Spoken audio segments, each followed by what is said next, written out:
Hi, everyone. Welcome to an exciting afternoon of talks. My name is Professor Benjamin Porter, and I'm a faculty member in the Middle Eastern Languages and Cultures. It's really wonderful to have you all here this afternoon. Our first speakers will be Anke Dan and Frans Grenet, who will be speaking about socio-cultural trends in the Hunnic kingdoms of Bactria Sogdiana, the 4th century to the 6th century BCE.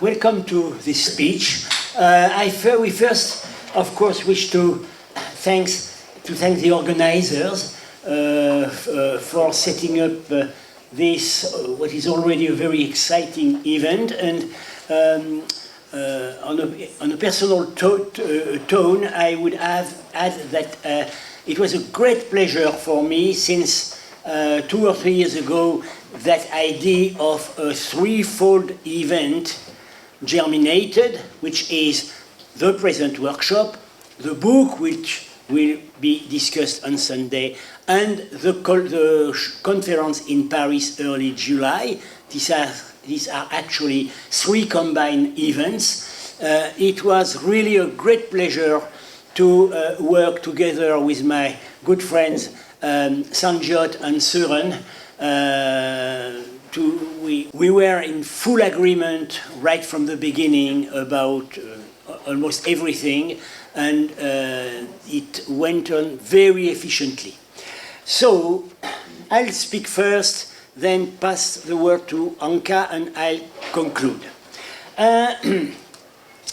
The downfall of the semi-nomadic confederation of Kankyu in Sogdiana and of the Kushano-Sasanian viceroyalty in Bactria Tukharistan occurred during the second half of the 3rd century AD. It was due to pressure by newcomers from northern regions, often covered by the generic name Huns, the Chionites of the Western sources, then the Kilarite Huns. This political turmoil was accompanied by a decline of the oversized towns inherited from the Hellenistic past, which can be observed in Balkh, Termez, Narshab, Samarkand, where the decline had actually started before.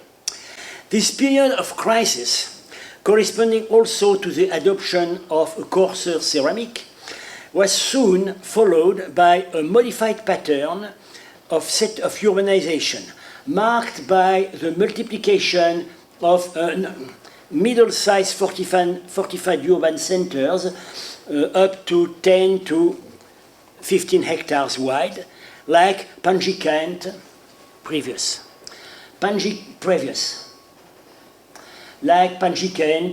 Rabinjan between Samarkand and Bukhara, and several ones in the Bukhara oasis. Nawak Methan, which was the future Bukhara, Ramitan, Vardana, Paikand.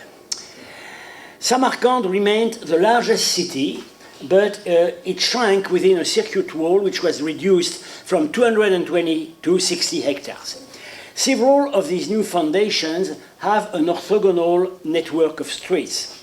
This pattern, well documented in Sogdiana, is now under study in northern Tukharistan. There was also a dissemination of castles in between, suggesting a process of political decentralization.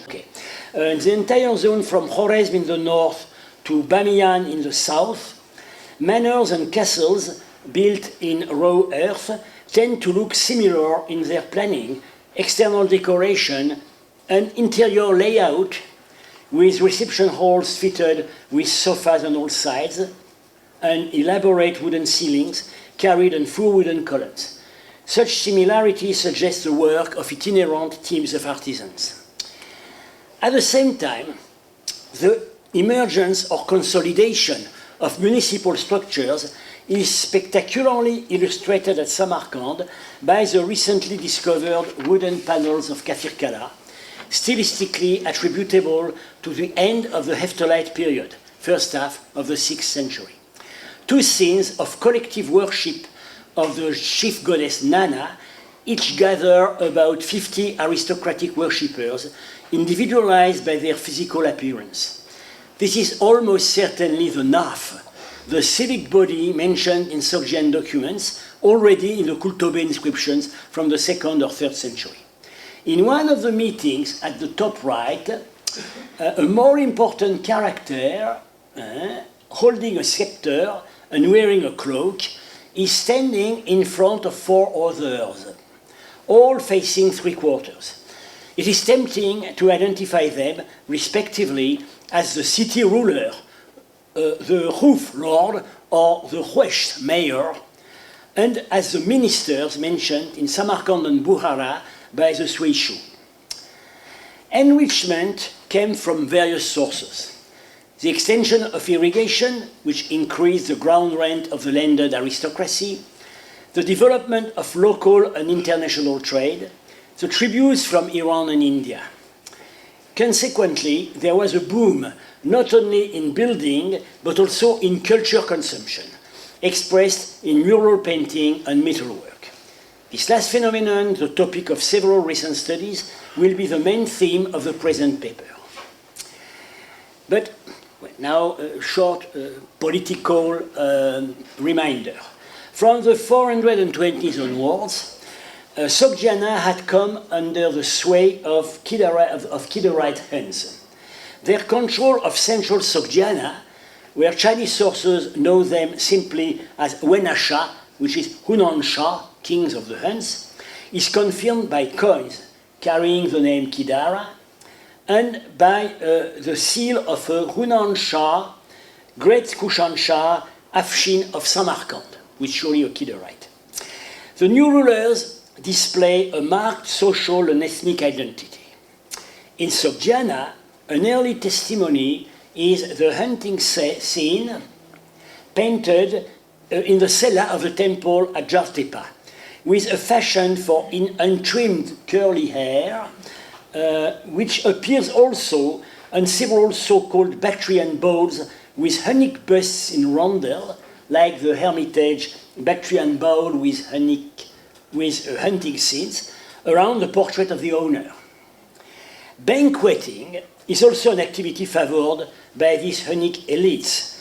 On a Dionysiac Bactrian bowl from the same period, kept on the Al-Sabah collection, with parallels from Pakistan up to China, old and young aristocrats are represented in medallions around a central Silenus Kubera.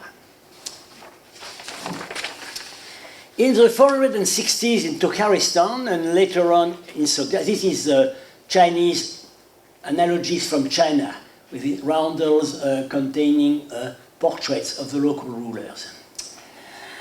In the 460s in Tokharistan and later on in Sogdiana, the Kidarites gave way to the Heftalites. Contrary to the Kidarites, who had claimed continuity with the Kushano-Sassanians, the Heftalites posed as complete aliens. Their coins issued in the southern regions break with all former aesthetic conventions, Kushan or Sassanian. In Tokharistan, they sojourned most of the time on the eastern pastures, and like the Western Turks later on, they had only occasional dealings with the cities, whose administration was left to local dynasties or to powerful Buddhist monasteries. In some occasions, these rulers staged their co-rule with local elites, depicted together with them on silver vessels, the most socially valued artistic production at the time. Although their place of manufacture can sometimes be guessed, the assignation to specific regional schools such as Sogdian, Bactrian, Gandharan makes little sense in a world where commissioners of luxury goods were mobile and the artists followed them. A bowl, probably manufactured in Gandhara or Swat, shows a local lord hunting together with a Heptalite non-royal chieftain and two rulers wearing Kidarite crowns, a display of eclectic political allegiance. Another specimen excellently commented on by Martha Carter in the recent catalogue of the Al-Sabah collection, is a bowl depicting a row of standing gentlemen with marked socio-ethnic characteristics. From the left to the right, a Sasanian non-royal dignitary who seems to be the guest as he presents no offerings. Then a Han or a Turk with long plaits. Then a fat-bellied merchant with a purse. A Bactrian aristocrat, Bactrian or Sogdian aristocrat, with a double-breasted kaftan. A Hephthalite ruler with characteristic face and large earrings similar to those shown on coins from Kabul and Gandhara, and finally, a Brahmin. This bowl was perhaps executed when the Sasanians took control of Tokarestan in the 560s. Some earlier vessels allude to the Hephthalite conquest of India through Dionysiac symbols or the image of Alexander, which, as we have seen, are combined on the Al-Sabah bowl we have presented already. A bowl hidden during the early 7th century in a house at Chiliek near Samarkand shows a harem of semi-nude Indian girls primping themselves in the conventional setting of an Indian palace. They are surrounding the bust of a Hephthalite ruler who, despite gently offering a flower, exhibits the frightening physical features of his people. Another bowl, now kept in the Tokyo Oriental Museum, the subject of which has been recently identified, was commissioned by Jews living in the Hephthalite Empire. It shows two combined episodes of the Alexander romance, of which it is the earliest visual record known so far. To the left, to the right, Alexander gathering incense in the sacred wood of the oracle of sun and moon, and to the left, Alexander discovering the fountain of immortality. Both are situated at the extremities of the world. Alexander is able to perform ablutions at the fountain, and he has been circumcised in order to be admitted to paradise. Two details which are mentioned only in the Jewish versions of the legend. Many details are directly evocative of India.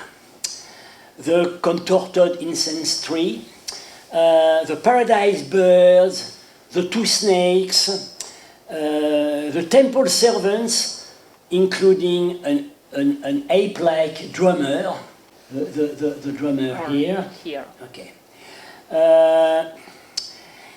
It seems plausible that some influential Jewish community wished to show its status, or maybe to flatter the pride of the Hephthalite rulers, conquerors of India and heirs of Alexander, whom the Jews claimed as their historical protector.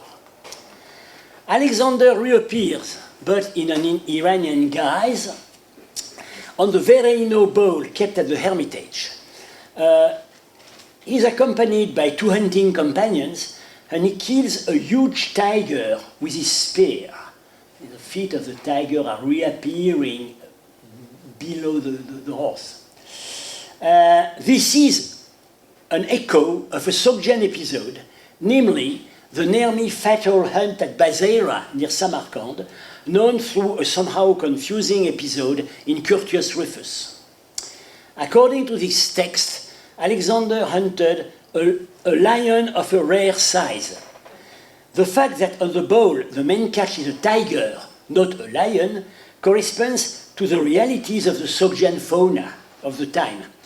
Curtius' Hellenistic source, however, had no proper name to designate a tiger, an animal which was also a big lion for Megasthenes. And now I pass the word to Anka. Thank you.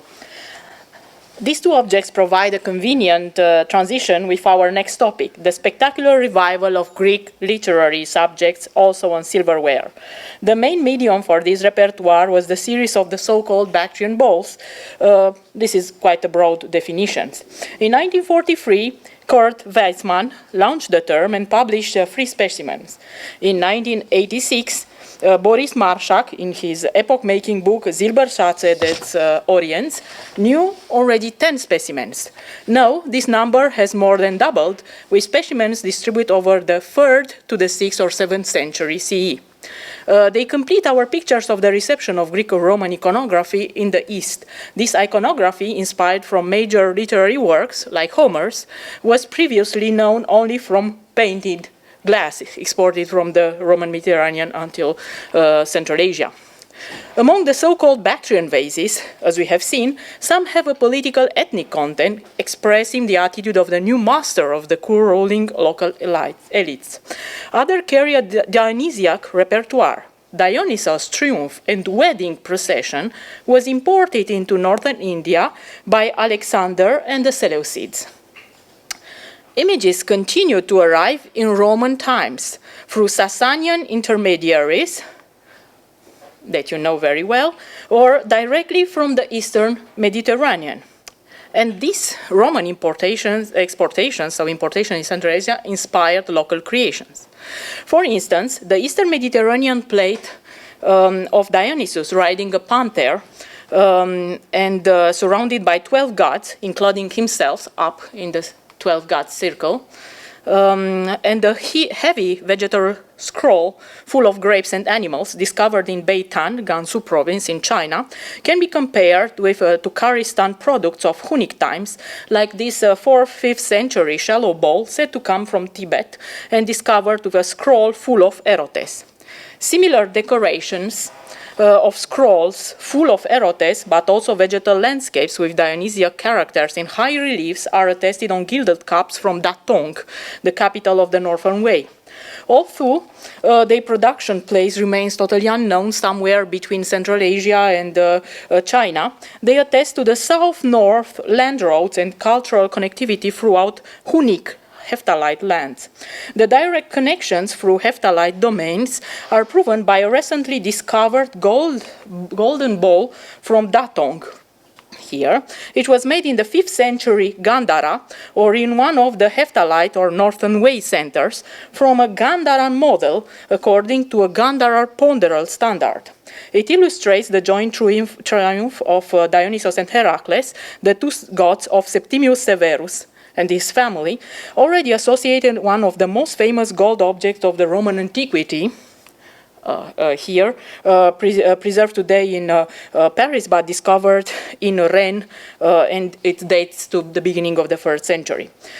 On the Datong bowl, however, unlike on the Roman bowl where we can see Dionysus dining with Heracles, on the Datong bowl, Dionysus is in a triumphal chariot with Heracles, and Dionysus preserved his beard and the mature Chthonian like a mature Chthonian god from Bactria and the East. This made him similar to Silenus, Kubera, whom we have already seen on the Alsabach bowl with the Hunnic Kidarites boast, and who finally, this Silenus finally took Dionysus' place in the Sogdian iconography inspired by Roman imperial models, as I try to show it here. We really have Roman models from the 2nd, 3rd century CE. Together with Dionysiac scenes, we must consider the bowls inspired from epic and theatrical literary texts. Two bowls illustrate coherent stories from the Greek mythology and not patchworks, as it was believed before. Early in the series, probably even before the conquest of the Huns, comes the so-called Freer Bowl, you can see here, with 6 episodes from the legend of Bellerophon, concluded by the birth of his grandson Sarpedon in Homer's Iliad, Song 6. Perhaps this bowl illustrates a Greek play or something which was derived from Homer text.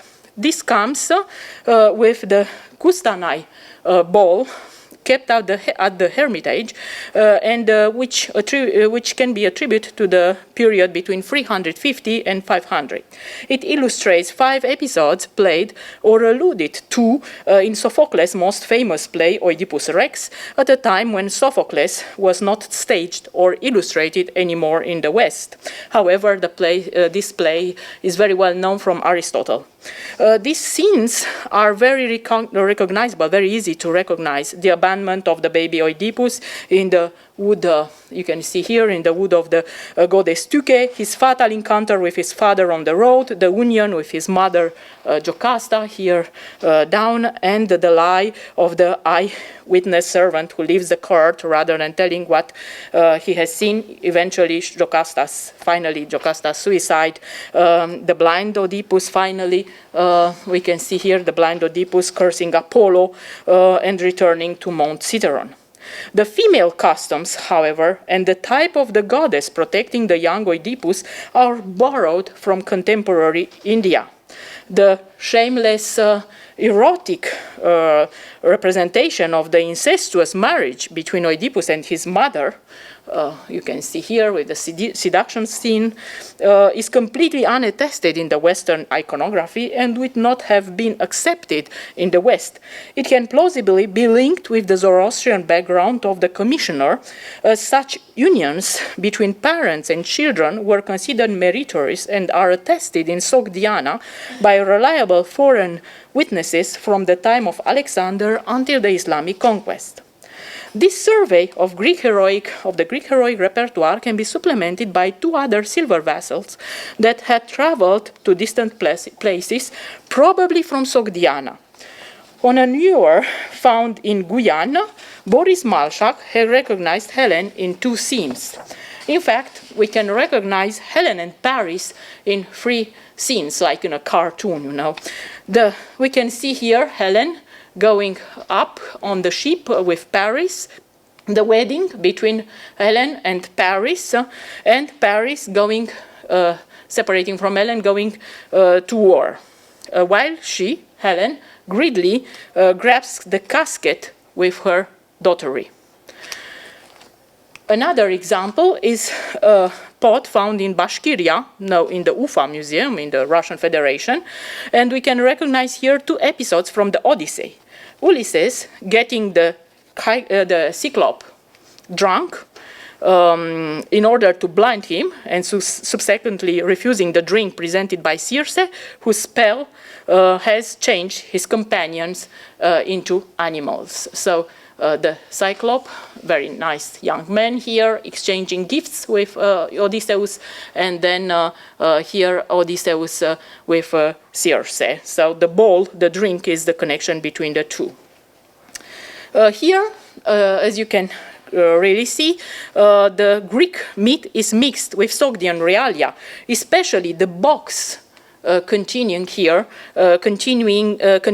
the bones of Ulysses' companions. It is literally the Greek text which describes the exchange of gifts with the stranger. So this is clearly a Sogdian ossuary. On the silver vases, the stories are reduced to couples of figures, and one can suppose that, like the fables painted at Penjikent, on self-contained panels, they could reflect plain aphorisms produced in banquets, such as "women are the ruin of the state" or "drink with moderation." This explanation, however, is too simple for the elaborate and meaningful cycles of Bellerophon, Oedipus, and Odysseus. In 3 cases, Kurz Weizmann was certainly wrong in recognizing this articulate patchwork of plays by Euripides, but it pointed to the right direction. A mechanical copy of iconographic models is not sufficient to explain all this, but one needs to have some knowledge of Greek literature. Greek stories presently documented in Sogdian text are 2 fables of Aesop. In illustrated scroll, in the case of the epic cycles, painted later at Penjikent, a transmission by illustrated scroll supplemented by written prompts have sometimes been supposed, but it is hardly the only possible explanation.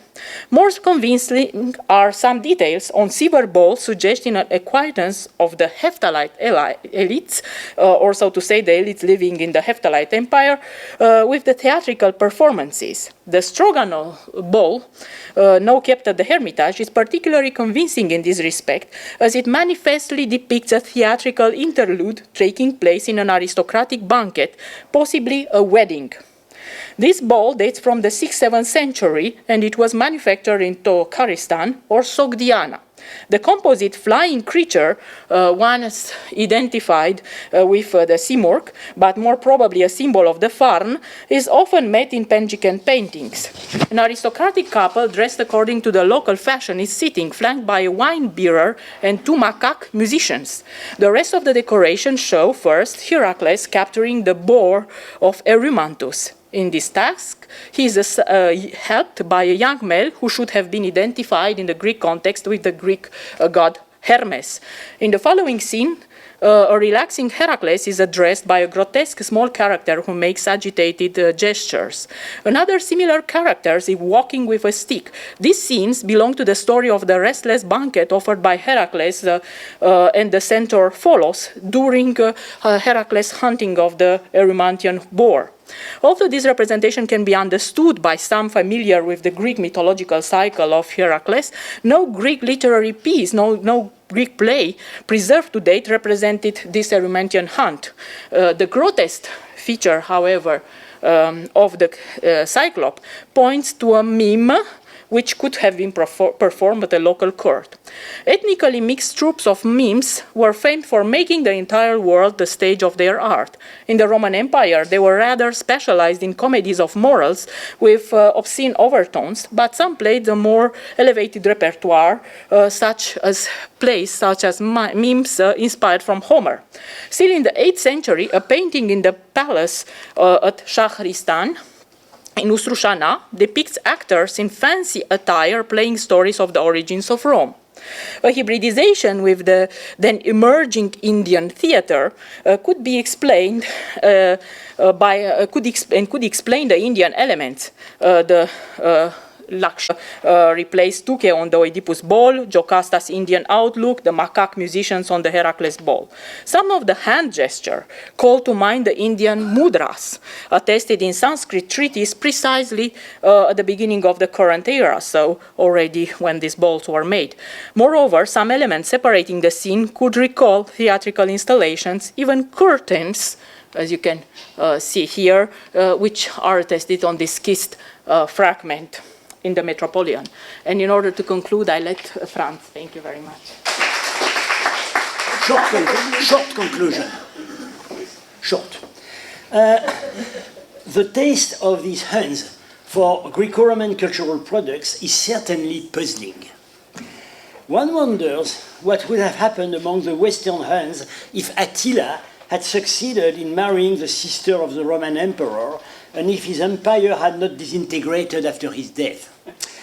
Kidarites and Hephthalites did not make any show of their own identity except in their portraits, and indirectly in the iconographic topics we have identified. Hunts, banquets with a Dionysiac repertoire, women as rightful wives sharing their table, or concubines in the harem, multi-ethnic gatherings, etc.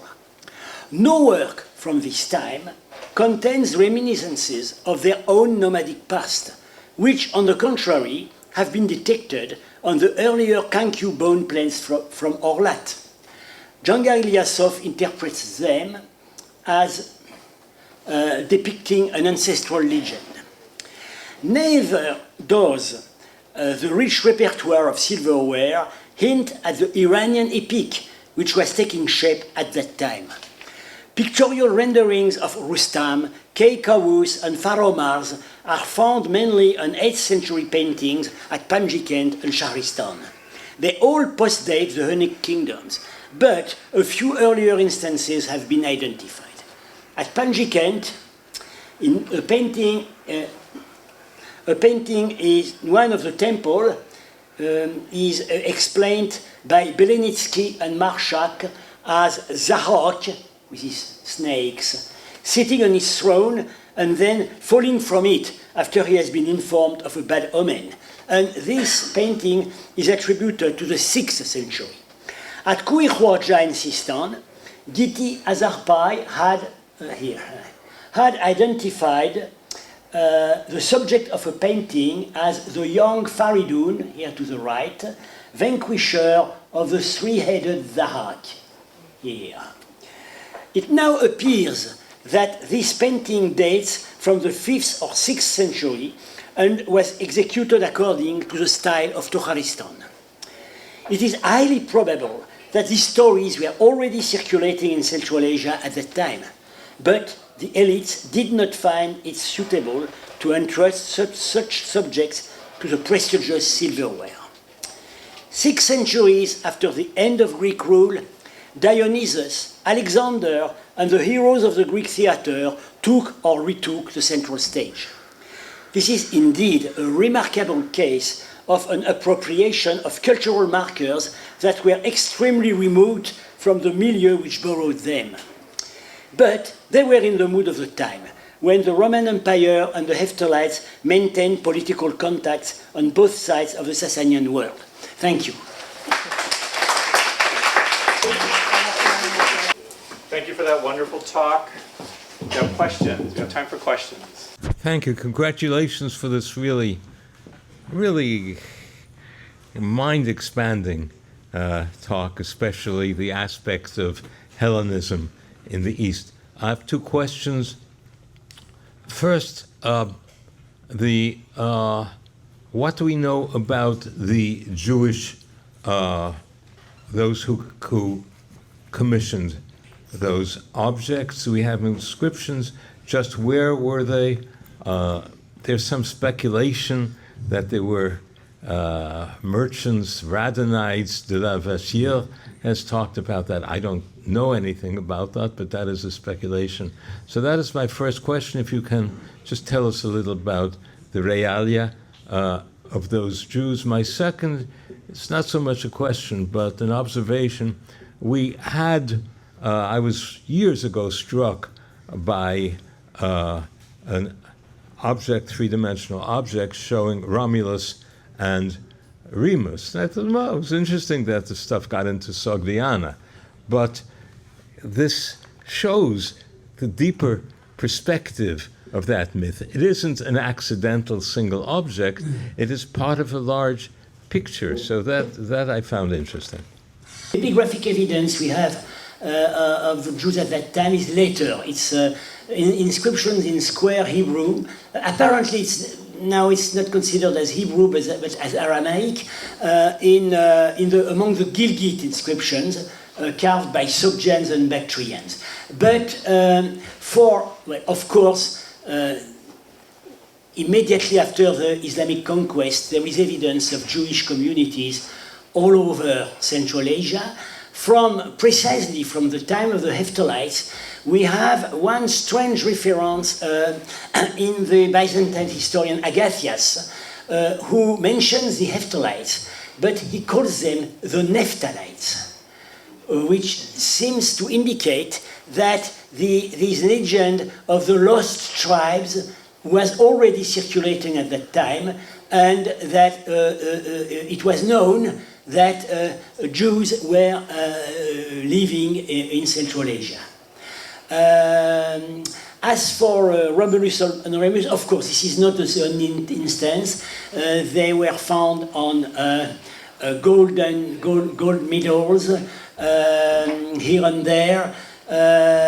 We have that strange title, Caesar of Rome, carried by a king of Kabul in the early 8th century, but it's later than our period.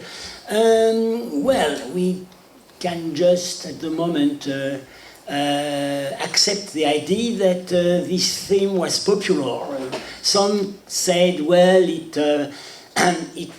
echoed maybe some Turkish legends about the origin of the royal family. As for the Sharistan paintings, I quite side with the old idea of Boris Marshak that it was actually a theatrical performance because of the very fanciful attire of the characters. I just wanted, if there is more time, 30 seconds. So for the Jews, it's not here, but we have found also other vases. It will come in the Bulletin of the Asia Institute. Other proposal to identify Jewish motifs from late antiquity or 7th century on other Iranian vases. So it's, and these stories with the lost tribes, it's a literary construct which happens in the late antiquity, more or less in the same times. It develops a lot in the same times that the idea of the terrestrial paradise, which is located in India. So yeah, to show this Romulus and Remus, of course, another possibility. One is the meme, simply this theatrical play, from which we have, of course, also some papyri in Egypt showing that it could be in several languages. They were played, you know, like we have in Roman comedy, Plautus, the Poiniculus, so the Phoenician man, the Punic man who speaks in different languages in Plautus, and it's the same, of course, in the Indian theater. Character speaks in different languages, so probably we could have these mimes, which were not very, you know, don't need too much text, but we have text in several languages in Egypt preserved in Oxyrhynchus papyri. So yeah, thank you, just we arrived. So another possibility for the iconography can also be diffused by coins from Byzantium. So we have this image on coins in Byzantium. Thank you so much. How were they cast? Was it cast but it's cast by cast or cold spinning method? How did they make it? It's never double shell.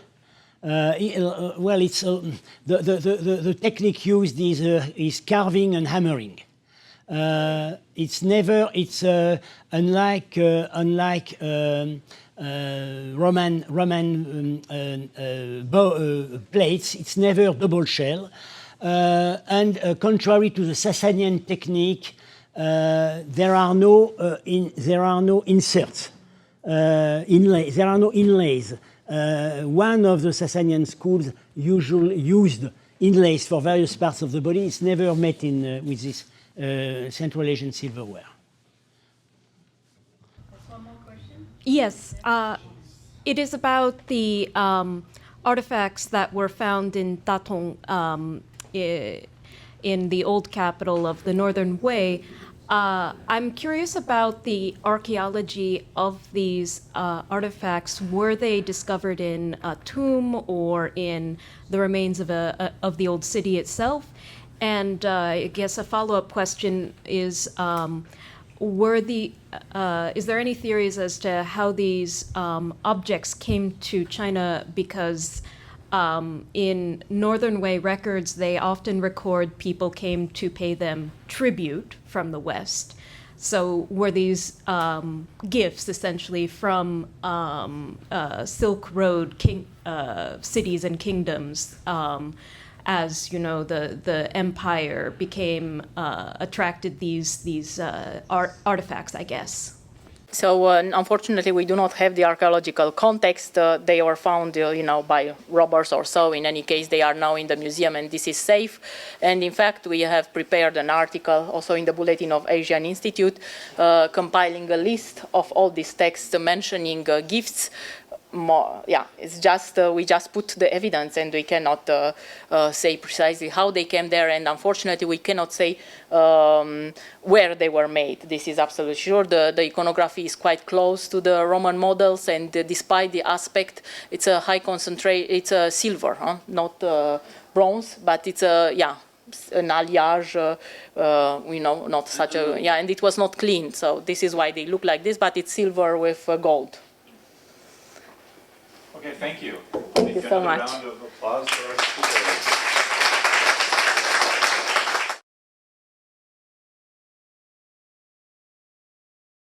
Our next speaker is Chiara Barbati from the University of Pisa entitled The Sogdians, Language, Writing, and Social Networks.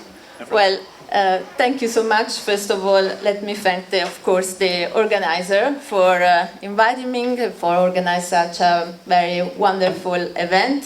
So, Collège de France, University of California, Berkeley, ISO, thank you. I'm very glad to be here and to share some ideas and some thoughts I'm developing after years spent studying the Sogdian language and the Sogdian text.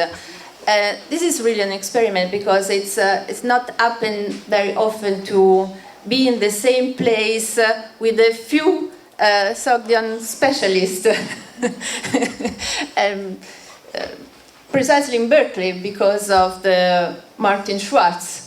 This was my teaching, so I'm very happy to be here. And let's see what you will think about what I have to talk about it.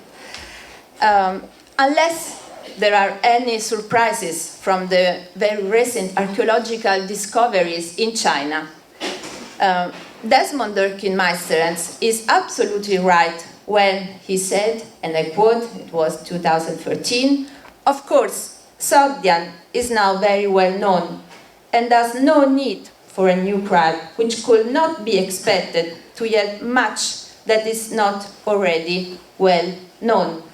End quotation.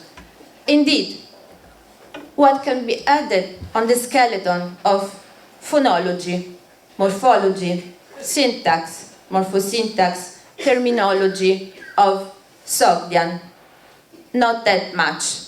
We have some problem of interpretation from etymological point of view and so on, but the skeleton is there. Doesn't matter if you look at an inscription or at a document of Montmoog or a Buddhist text or a Manichaean one or a Christian one. The skeleton is there of the language. The structure of Sogdian as a language system have been extensively investigated, and the limited set of linguistic evidence we have, which is, it must be underlined and remembered, fragmentary and differing in time, space, use, and content, does not allow for further steps in this regard. One can say that it's done. I have more students that say, but most of the Sogdian text has been edited. What we have to do? We have no one, the new one are in China, the Chinese are still working on that material. What we have to do as philologists or linguists, nothing more. And yet, leaving aside the structuralist or historical comparative way, I would like to approach the Sogdian linguistic evidence differently, focusing on the following key words. Please keep in mind: philosophy of language, anthropology of writing, cultural transfer, and social network. Why?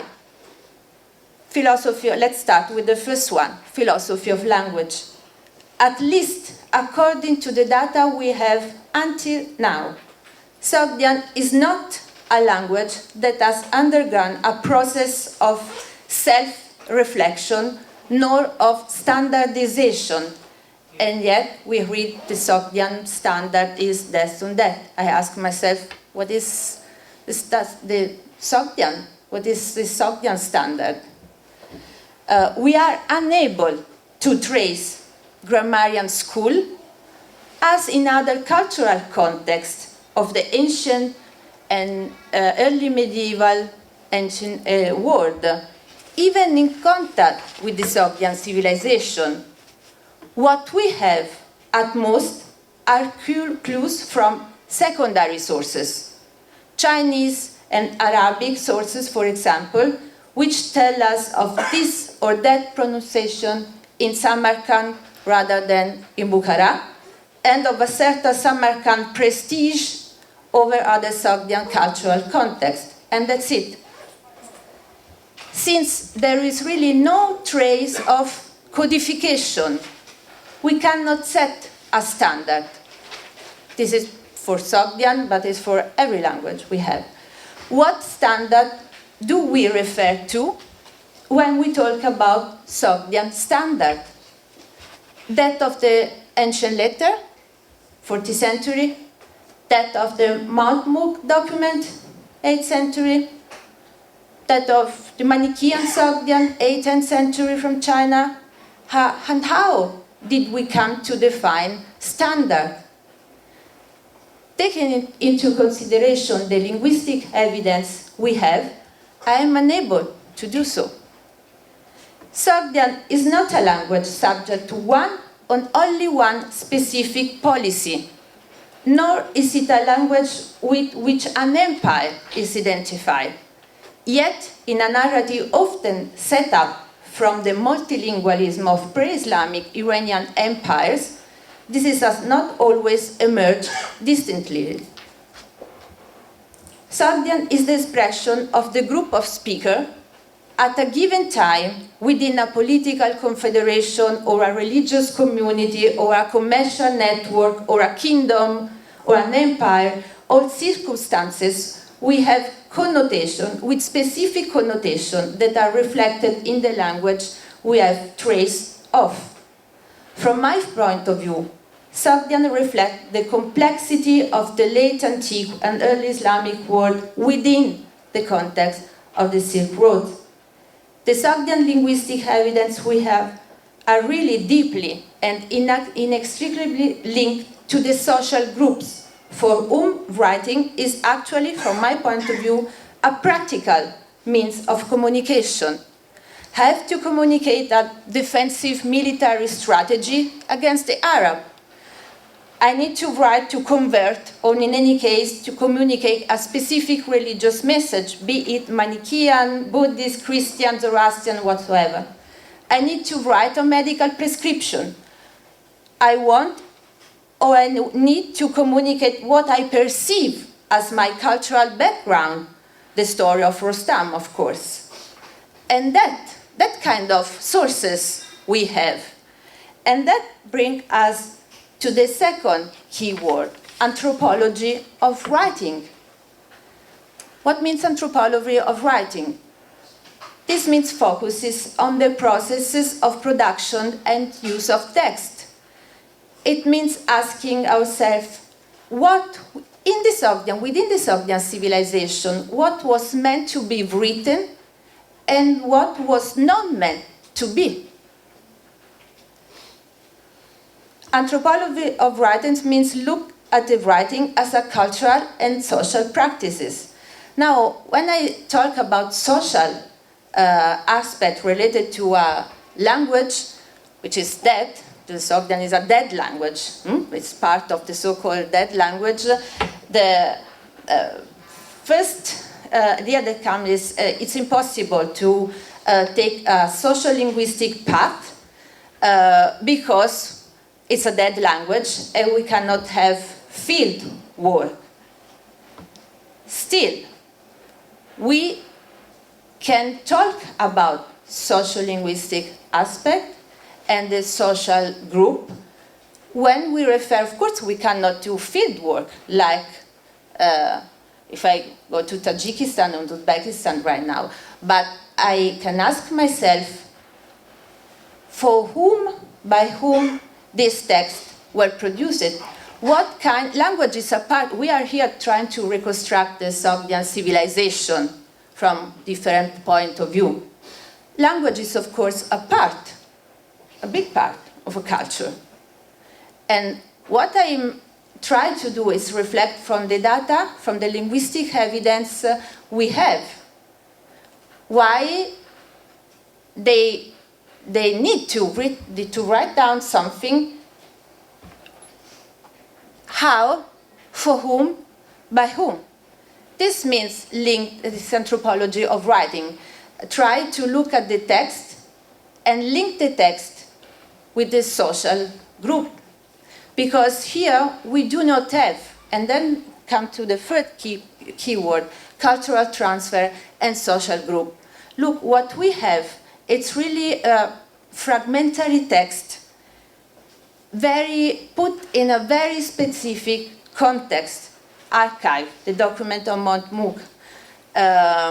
the inscription, the few inscriptions we have. When we have a huge amount of text within the Sogdian world, in Sogdiana and above all abroad, meaning Western China, within religious context, Manichaean, Buddhist, and Christian, meaning writing is really part, not really for the Sogdian civilization, but they write, and they write a lot, and they know how to do because they learn from the Syriac, from the Iranian, from other culture. And that's the point. I don't think that we can talk about a Sogdian Christian identity because we have this bunch of texts, or the Sogdian Manichaean one, or the Sogdian Buddhist one. This is a means. It is a civilization that take part of several religious messages and we talk about the inculturation, acculturation, is what really happened also in the text. If you look at the Christian ones, you have the Semitic word, you have the Syriac word, the Christianity. If you look at the Buddhist one, of course they are translation, mostly translation from Chinese and from India. If you look at the Manichaean one, there are translations from the Iranian word, let's say Middle Persian and Parthian. So, and we continue to look at the language like it was, Latin, Greek, or Indian. I used to say to my students, we do not have Panini in the Sogdian civilization. We simply do not have. We do not have this kind of information, maybe. But until now, at least the archaeology finds some more text or inscription. We do not have inscription, a king that has to fight against the Turk, the Arab, or whatsoever, and need to write down something. And then we have the religious sphere, not the Zoroastrian one, very interesting enough. We have the Manichaean, we have the Christian text, we have the Buddhist. I mean, religion linked to the writing as really a big part of the cultural heritage. And that's what is happening around that. And the very interesting thing, and that's because I would like to finally look at a Sogdian chapter in whatever book, a new publication, like a link between text, really language, and text, because all these texts have really specific characteristics that are related to the use, to the specific content, to the people. And that's really the point I would like to underline here, because otherwise we simply do not understand, we still do not understand what we are talking about. You can read whatever Sogdian sketch, grammatical sketch, and still read, this is of course the phonology, the morphology, and we need this information. But the phonology and morphology the Sogdian Manichaean text could be very different from the Christian one or the Buddhist one. And not only because we have the social-linguistic aspect in terms of high, low. No. There are very different communities. Sometimes they share some path, some cultural heritage. Manichaean and Christianity in particular. They came from the Mesopotamia. But then they transmit cultural heritage in a very specific way. And that's the point. And that is the social aspect. And then it means bring the cultural, look at this problem of translation as a cultural transfer. It's not just like, okay, Sogdian translate the word church from Syriac in this way, and that's it. We know. That is the first information. But why? When, where, they were acquired, when they acquired this knowledge. Because this is something, this is a completely, also it could be, from my point of view, a completely new field of research. Because from the document we have, again, until now, we do not have this kind of information. We have no colophon. What we have is a very specific text that imply, of course, specific knowledge, but how this knowledge was transmitted when they learn, basically, when they learn. Because at least, again, in Turfan, from document we have from Turfan, we have beautiful manuscript, very fragmentary, of course, but this always struck my attention. We have translation of very specific keyword, religious concept, resurrection in China in 8th century, from one language to another, and no one needs an explanation, like a glossary, in the margin or whatsoever. You know, it's just there. We have to copy the beautiful one. Maybe they are recycling the other one. But again, this is not coming. This is still not coming if you look at the presentation we have on the Sogdian language, and that's what be my work for the future. I'm very, very interested in seeing what here Martin Schwarz, all specialists, and not only specialists of Sogdian, they can say about it. Thank you very much. Thank you, Chiara, for that. The lack of interest of the Sogdians for the study of their own language, you mentioned, but in a way, it is also shared by Persian down quite a late period. I don't remember exactly when the first Persian grammars appear, but it's quite late. And in India. And it was in India. The only grammar which was considered worth cultivating by the Persians was the Arabic grammar. And you needed to study the Arabic grammar because you needed to understand the Quran. Truly, there was the first Persian grammarians were in India and late, and the first glossaries also, Borhanikate, were compiled in India in a milieu where it was already becoming a language difficult to understand. So I don't think that feature is very specific to Sogdian. No, not at all. But it's our projection. So, the question exists. It's not obvious why did these people don't pay attention to the study of their own language, but the question has to be raised, but I think in the broader context of the Iranian languages. And of course, thank you so much for your question.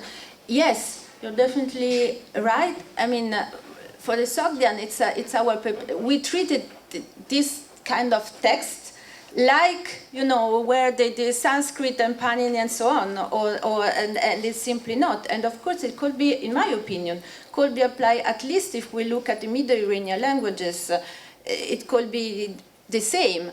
I mean, and this has to be in how the culture, let's put in a broader context, how culture approach the question of orality, writing. Of course, is not the same. What I feel as a specialist on Sogdian text is that we have approached for a long time, like we have this trace of standardization, normativization that we do not have.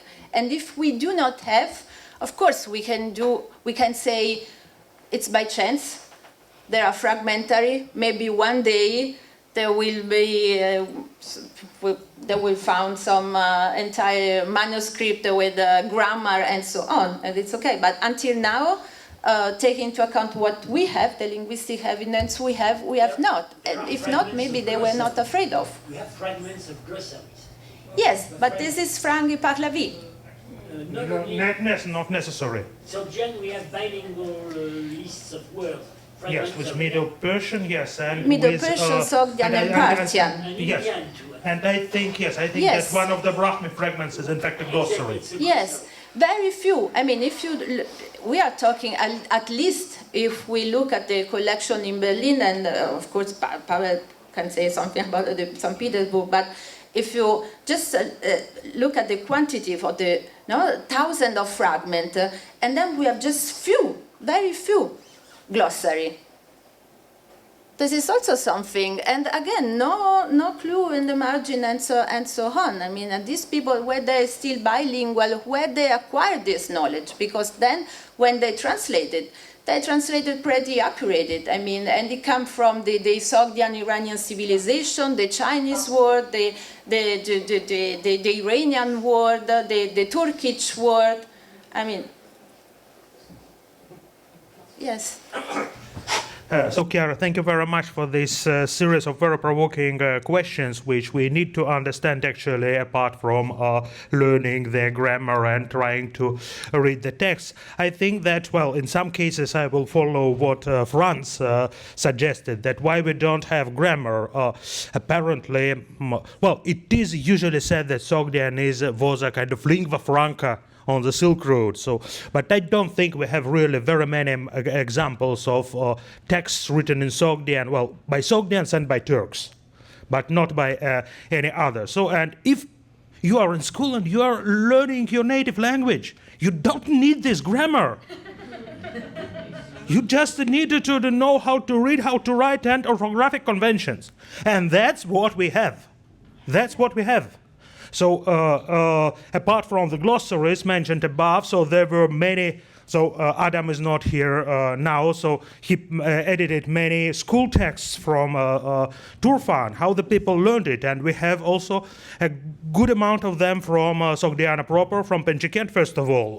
Raspopova thinks that she has identified a school in one of the blocks of Panjikent. Yes, and also Syriac Christian epigraphy. Yes, so on. And of course, we know that they learned to write. And so there is, for example, an Ostrakon from Panjikent where they started with alphabet, and then they learned the address formula and the dating formula. And so there is an address formula. First, it is written by very good hand, Hat Varohu. Then it is repeated by horrible hand 2 times. So it was a stencil, yeah? So the teacher wrote it and asked the pupil to copy it. And he copied it whatever, in a way he could. His handwriting was perhaps even worse than mine. So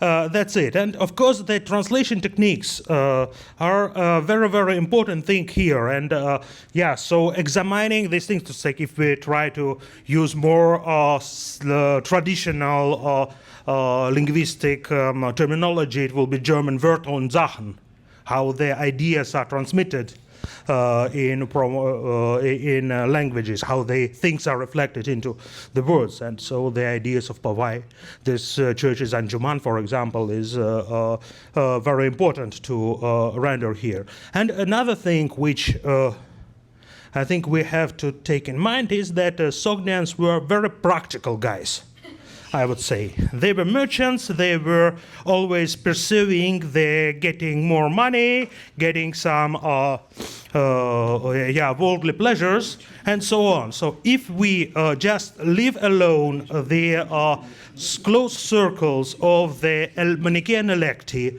of the Christian monks of Bulaik, of the Buddhist monks and devoted laymen, what we have of not practical things are just also very practical things. So the texts which we can consider like a Sogdian Zoroastrianism or Sogdian native religion were in fact mostly divinations. So let you be as rich as Keikavus, let you be as brave as Rustam. and so on. So I think that we don't need to try to elevate Sogdian written culture to the level of Panini, which was not written culture, by the way, which was oral culture. No, that's the point. But Yeah, so thank you very much thank you very much for your comment, because that's exactly the point. Because what you said, it's far away from how we still present Sogdian languages, Sogdian text in whatsoever publication, and that's why I say try to move on. Because you know that, I know that, we are 5 people, 6 people around, maybe 10 around the world, we know this thing, but when they come to, seriously, scientific literature, starting from the student, also PhD, this idea came later, but not at the beginning. That's why the point is, let's try to put this very important thing. I'm not trying to elevate, no, I'm with you, but let's try to communicate from the very beginning, when we, as philologists, as linguists, as people working on reconstructing the Sogdian civilization, put just out there from the very beginning. That's how, in my mind, linked the very specific group of texts we have within the context, instead to give a general presentation and then some explanation from high versus low that we do not have. That's the point. Yeah, no, Yeah. it's more a comment. I link with Pavel, whatever has been already said. That the culture, the value of something, let's say culture in a broad sense, is determined by the user and not the creator. And so the user, who were the user, were maybe the merchants. When I'm not a philologist or linguistic, but I treat art as visual language that is visually understood by many. And most of these people that traveled were illiterati people that didn't have access, they could not read, they could not write. And so the language was most of the religions or the few merchants, but who were the users? So who will understand these texts in any language? I believe that there is, tell me if I'm wrong, I don't remember correctly, but among the document in Turfan in Berlin, there is a document in Chinese written in Sogdian or vice versa, right? Right, so one or vice versa, right? So it means also when we found something like this, that you must also know both languages. It works, it's like a literally translation. So, but again, who were the users? And this leave, because the majority, when we translate, especially words from in a religious context, right? And we said, but who understood that? It's possible that many of these, especially I talk for the Buddhist context, no one could read. Only the high-level priests or monks, they use that text as a manual to orally transmit. No? Well, you're right. We lost a lot of information. We have, for the Buddhist context between Turfan, because you mentioned between Turfan and Don Juan, from the Buddhist context, we know that at certain level, for example, also the people outside the monastery and the school, Jean-Pierre Drège and the French school wrote a lot about this. Because we have some kind of colophon information. We know that they can still take a book, read, and then bring back to the library, for example. So at least within the Buddhist context, between Turfan and Don Juan, specifically in Don Juan, we have some texts with a broader circulation. For the Manichaean and Christian, it's very difficult because we do not have such kind of information. But still, the Chinese is really working a lot and doing a lot of excavation, new fragments that they were found. So we will see in some years what happened. Thank you very much. It's my pleasure to introduce Professor Emeritus of Iranian Studies here at University of California, Berkeley, Professor Martin Schwartz. And Martin will be speaking today on the linguistic conceptual influence of the Nestorian Church in Persia and of the Central Asiatic Buddhist substrate of the Sogdian Christians. Please welcome Professor Schwartz.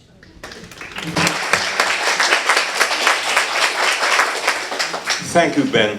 Firstly, I'd like to thank all the supporting institutions and the exemplary work of Sanjot and Frank, really most helpful.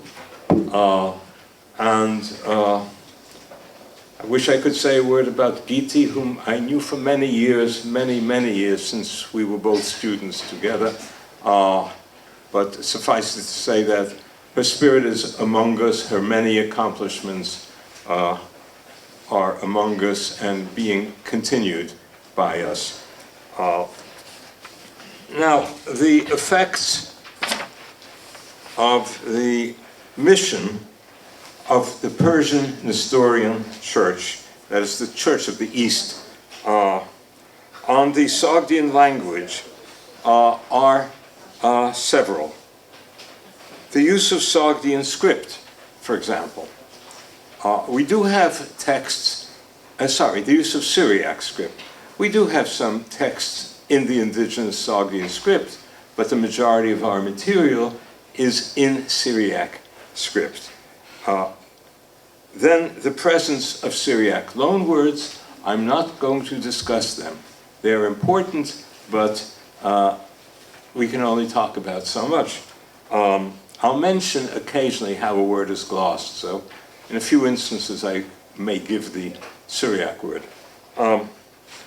And then we have, reflecting the Persian Nestorian mission, we have Middle Persian loanwords in the Sogdian text. Now, Middle Persian and Sogdian are sufficiently different Iranian languages. We can easily recognize when we have,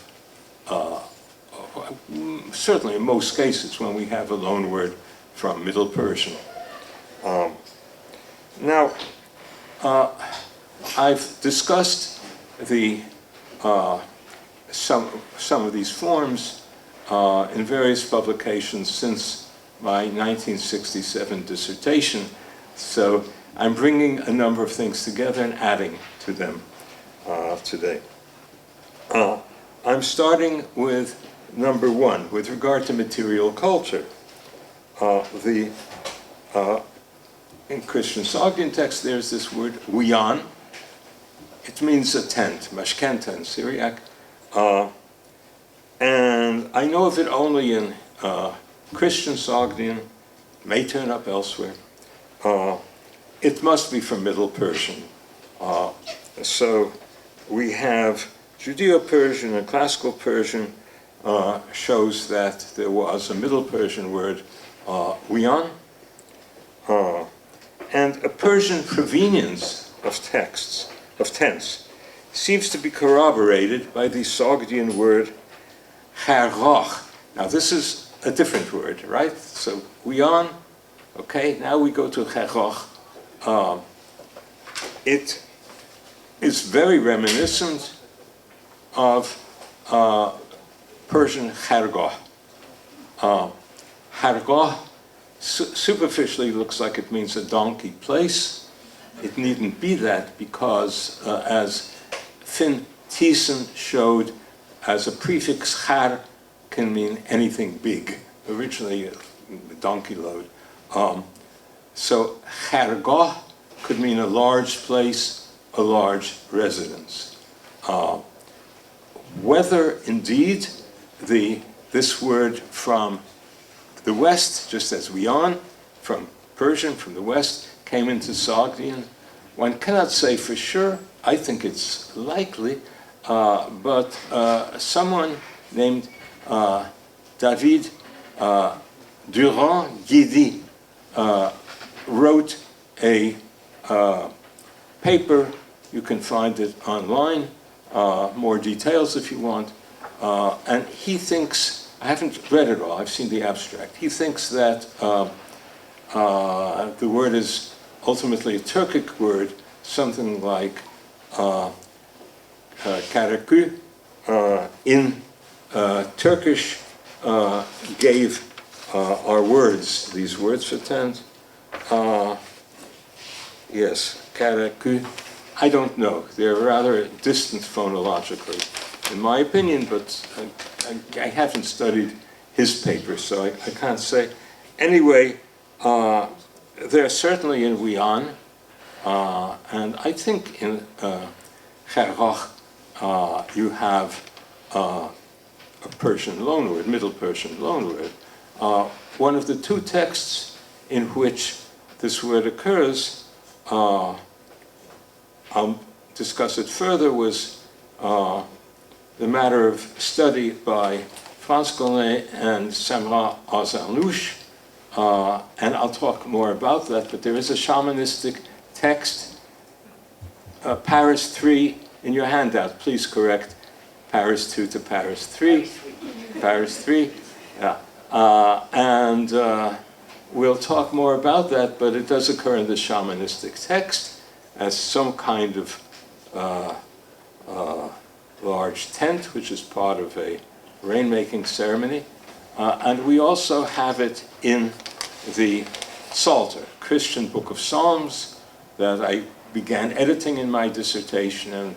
And some years ago, I and Nicholas Williams and I edited the text together. And that is, he's added a lot of material, and Nicholas's wisdom in these matters. So that's the Psalter, and it occurs in the Psalter. This word, Gergoch, if that indeed is the way it's pronounced. Now, in a Christian Sogdian symbolic exegesis of the Mass and baptism, it is said the veil in front of the paten and chalice, the so-called mysteries, the paten and the chalice in the Mass, are a likeness of the firmament. In Syriac, that's Rakliya, firmament which is between us and that heavenly hidden place. And it is translated into our Sogdian as a strange word, Chshen Parte, probably oblique of Chshen Parta, which should be from Middle Persian, Chashen Pardag. I can discuss the disappearance of that G when I say Pardag. It's a very weak G, if you wish. But that would mean the blue veil, referring to heaven, actually. Yeah, the context is another veil, the veil in front of the paten and chalice of the Mass, and that may have inspired a poetic term involving veil, but we do have this in another context, in poetic context, in classical Persian, as Perdei Nilgun, meaning heaven, the blue veil.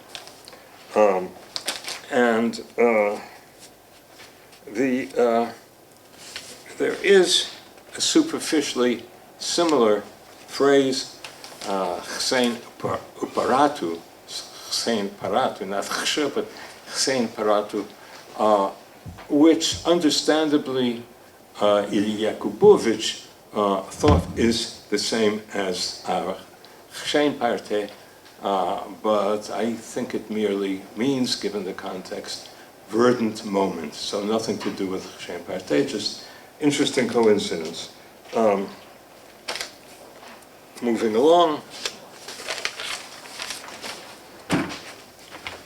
there's another word in for firmament, Rakliya, translated in the Psalter, and that's Tvarte, and that's an indigenous word. It has a nice Avestan cognate for the whirling or twirling spheres.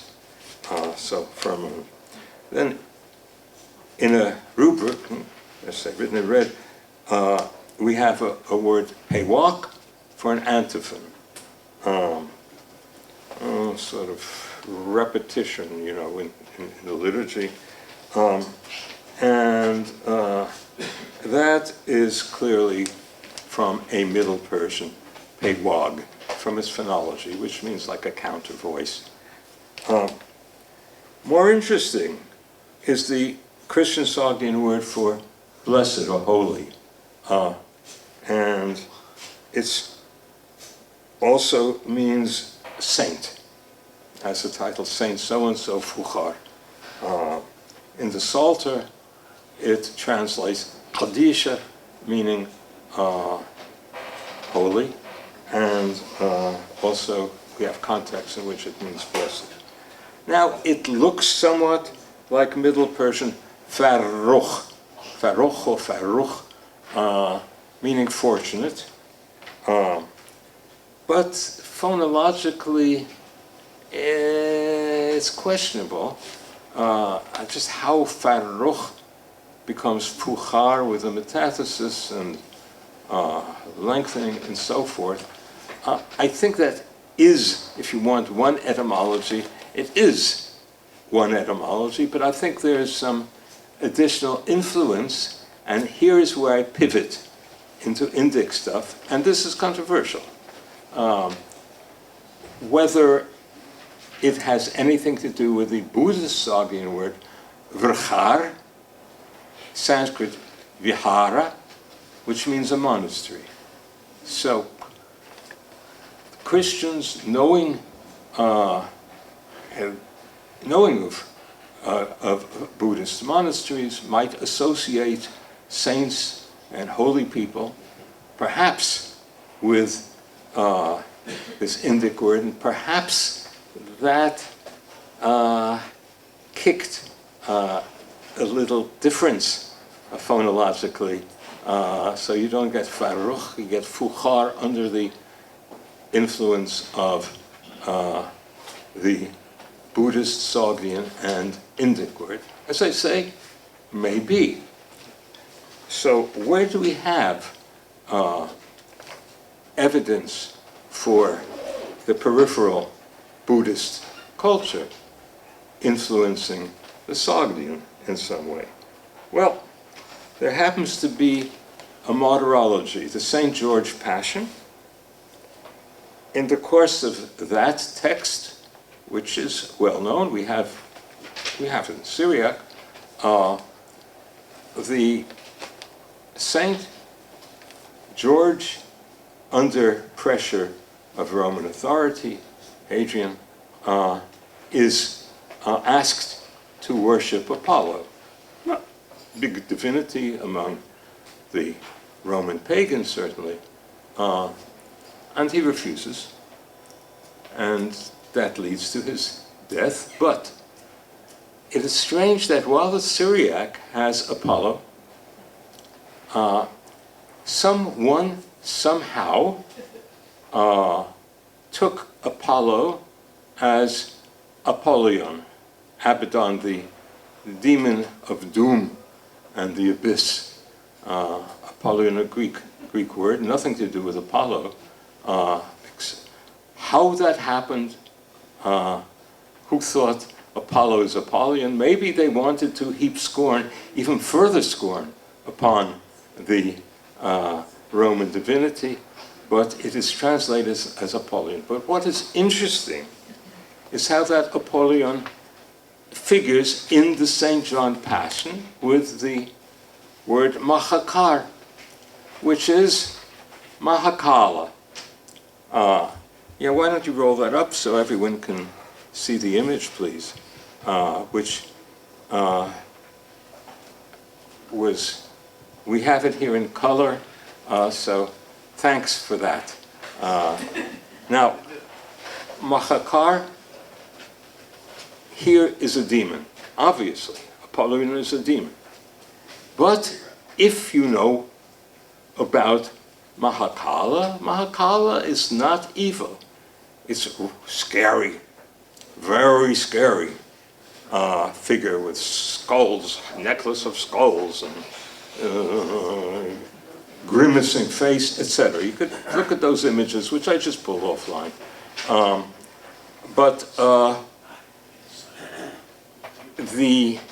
we do have a text, again, Paris 3, in which the Mahakala is a figure to whom people petition to, there's a great oath to the Mahakala and to the Nagas for rain to be brought. So they knew that Mahakala is not a demon of doom, scary as he may look. And so it's interesting, this distinction. In the case of the Christians, I think it's purely iconographic. They were familiar with that other bunch, namely the Buddhists and whoever, having a demonic seeming figure in their iconography. And so they have Apollyon as Mahakara. So it's interesting, the contrast. And this shamanistic text, I'll say a little more about it. I hope I have time. But the protective figure in our shamanistic text shows an understanding of the shamanistic authors of what Mahakala was, among other Indian stuff. I mentioned Nagas, and there's more in that text. Now, apart from the above ad hoc influences of Buddhist data on the Christian Sogdians, and it's clear in the case of Mahakala, a separate but relevant category are the Indic words found in all of the Turfan Sogdian texts. The Buddhist, the Manichae, and the Christian, they have a bunch of Indic words. In your handout, the word for world, Shambhit from Jambudvipa in Sanskrit, and Samta or Samutra from Samudra in Sanskrit, a number of such words. And in 2001, Pavel Luria wrote an article in a journal called Entangled Religions, in which he believes that the Indic words, and I think he's right, are from Buddhist hybrid Sanskrit. So there is a stratum, a substratum, as it were, of an early stratum, because the Sogdians became Buddhists fairly early, some of them, and so that's yet another category, but it's not irrelevant for the material that I suggest above. Now, oh, good, I have some time. As an oral appendix, for our shamanistic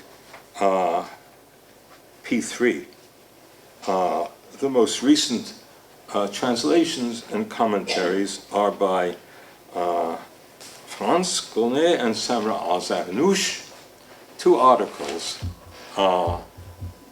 And this, you don't have to look at the screen, there's nothing more. You don't have to look at the handouts. I'm just not talking. One article is called Thaumaturgie Sogdienne, and the other is called Where Are the Sogdian Magi?, which has an appendix that gives you a retranslation of our text, P3. A fascinating text. And there are questions about it.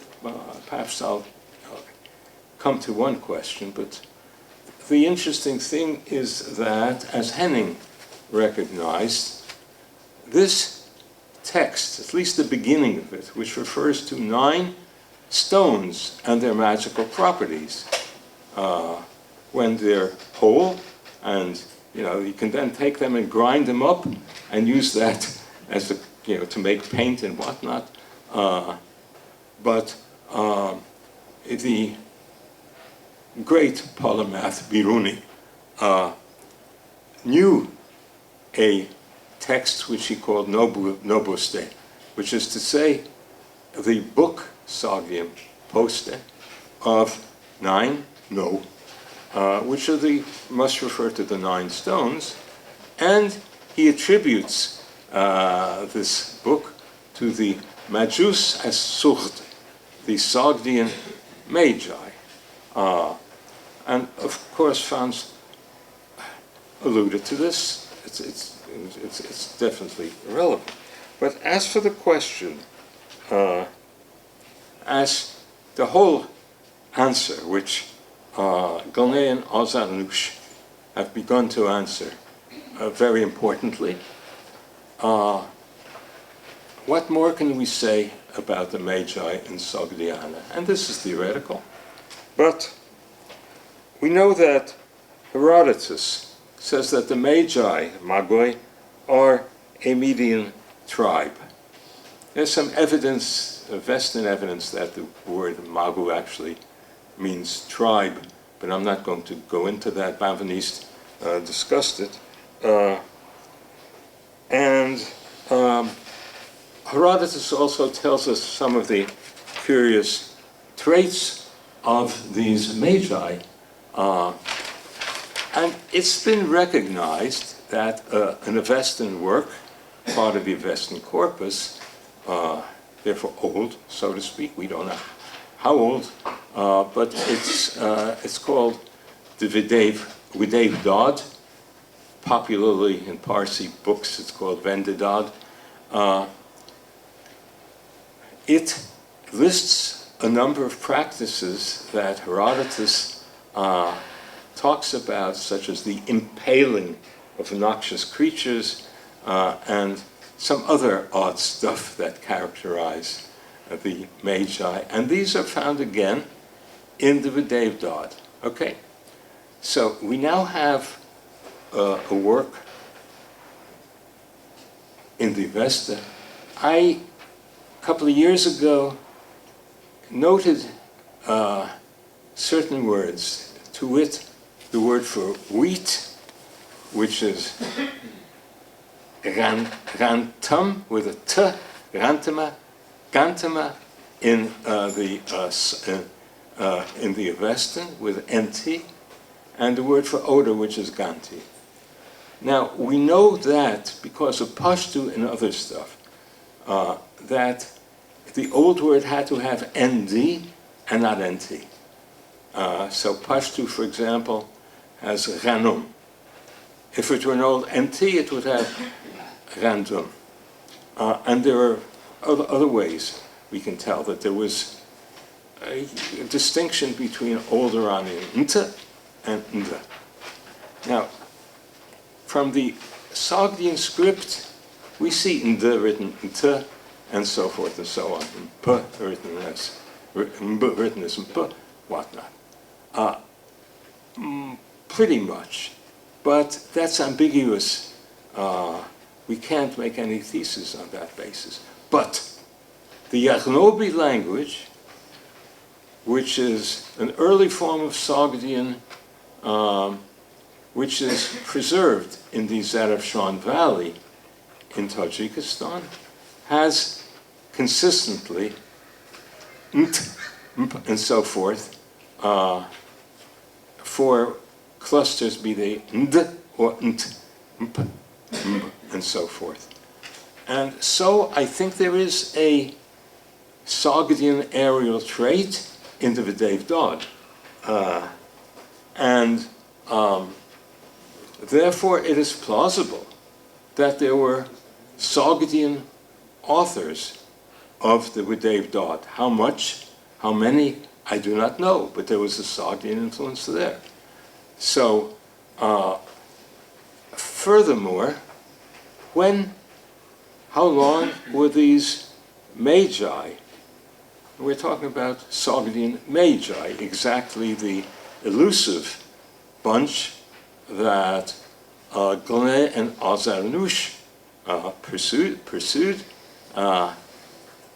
They could be very old if they're in the Videv Dod, and there's no reason a priori to think that it's impossible that in the Achaemenid period, this priesthood, originally of Median origin, which became a Persian priesthood, went into Sogdiana and practiced, well, Magian religion, and perhaps early on already shamanism. Being influenced by local shamanism, that is a different matter. Now,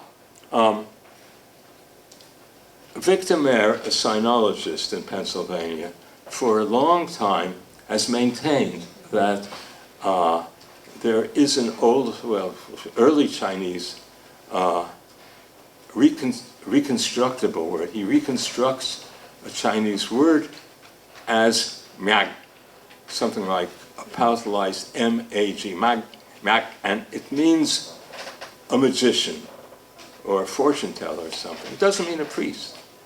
Years ago I said, what the heck? They're not magicians. That magoi are magicians, that's a Greek misconception. The two are, confused me.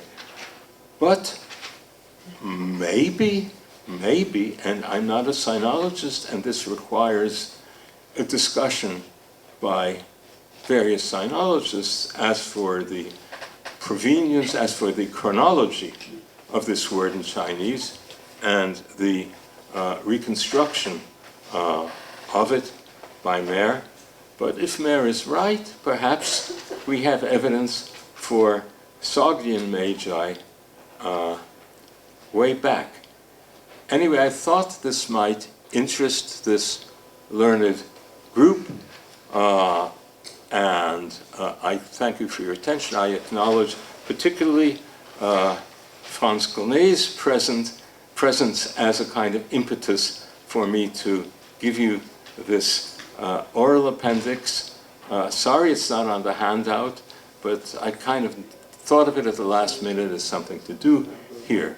So I thank you for your attention, and again, I thank everybody who helped make this event possible.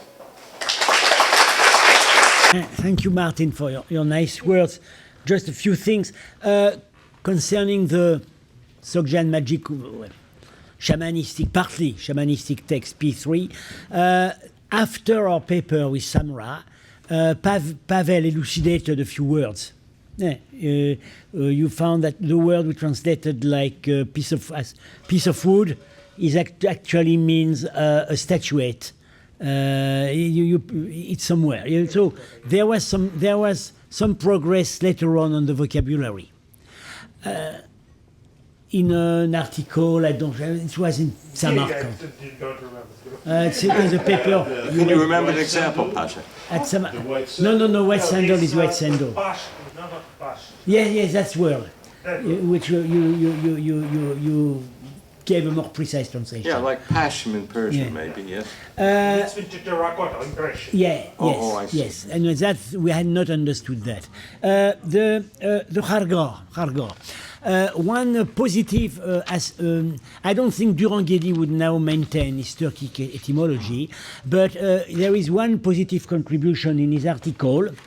In the text, the Kharga, where the magic performance takes place, is supposed to have 20 notes.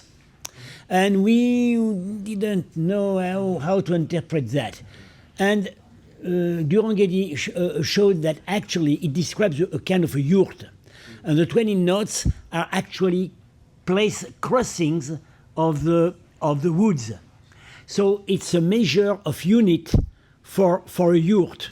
It doesn't mean, so the Kharga in that particular text is probably to be visualized as a yurt. It doesn't mean that in all contexts, Kharga means yurt. But this is how it is used in this particular text. Actually, Durand translates it as trellis tent. Yeah. Trellis, yeah. But what do you make of his Turkic origin? I don't think he maintains that idea. Yeah, okay.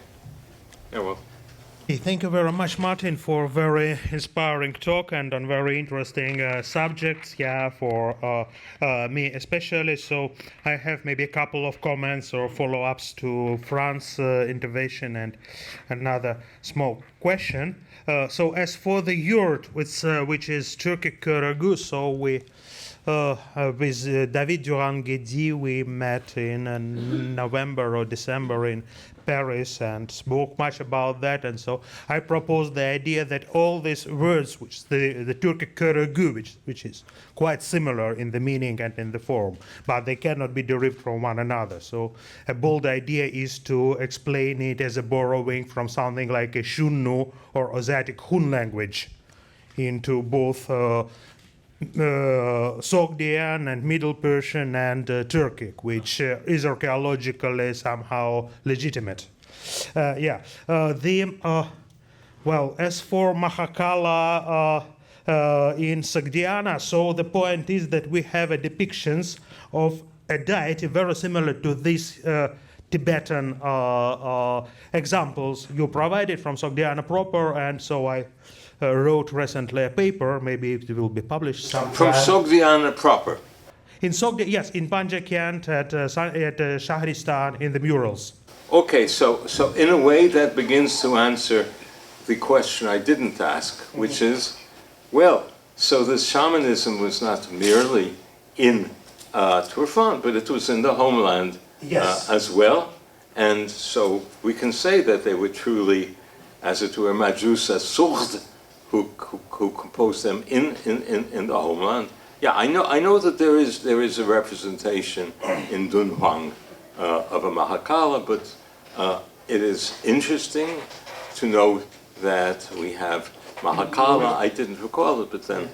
So we have this painting, and it's much earlier than all these depictions of Mahakala from Tibetan context. So we have 8th or even late 7th century, and in Tibet it appears from 9th century, so it's quite a complicated question. Yeah, and my final question is about this Fuhar. So apart from this Fuhar, we have in many Christian texts Fuhar Meth. Fuhar what? Fuhar Meth, which basically means blessed day, but which Meth. Meth, but it translates holy, Kadisha in Syriac. So my question is, did you think about that? Why is meth there? No. Thank you so much.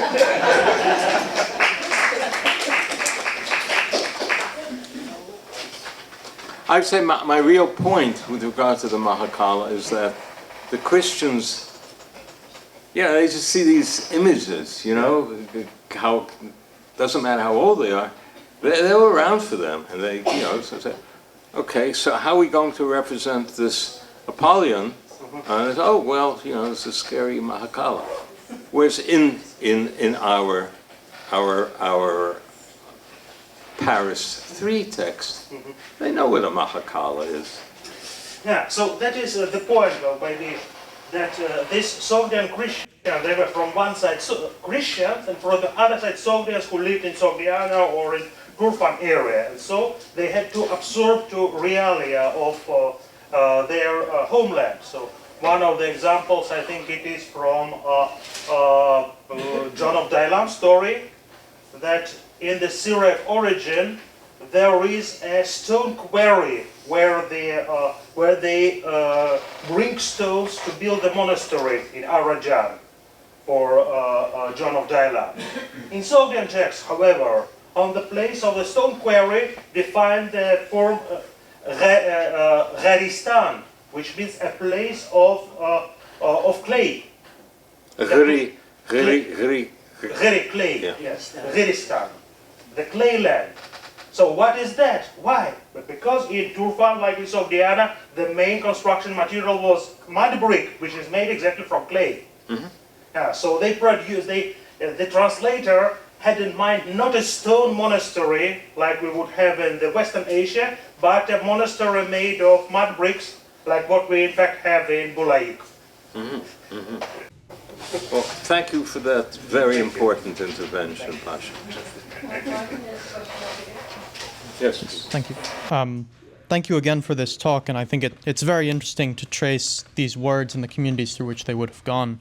If I understand correctly, there are Middle Persian words exclusive to this Christian Sogdian, which, does that suggest anything about the means by which other groups that would have used Persian, particularly the Manichaeans, the fact that these words are not found in the same, are they found similarly in Sogdian Manichaean?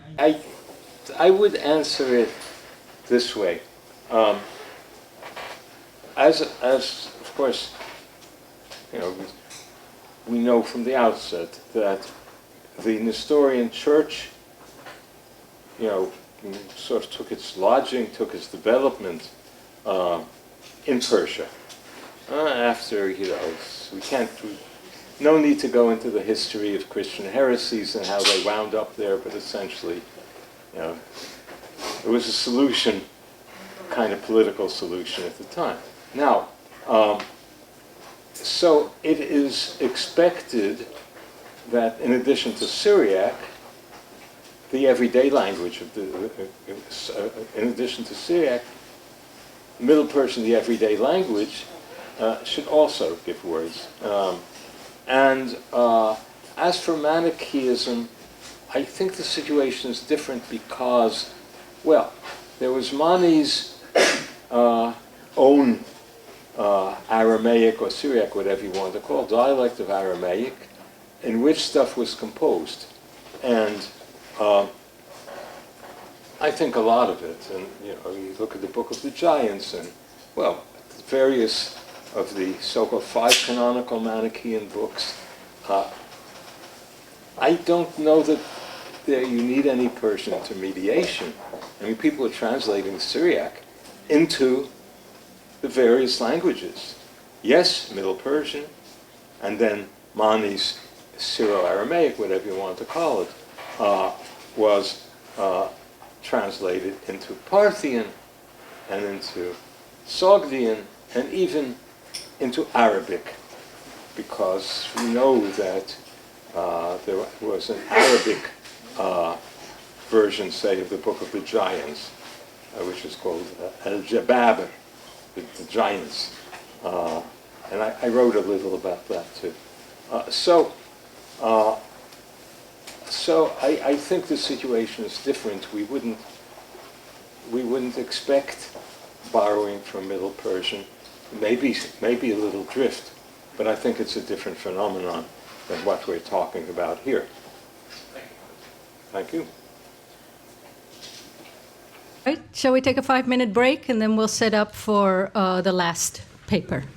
All right. Thank you, Martin. Thank you.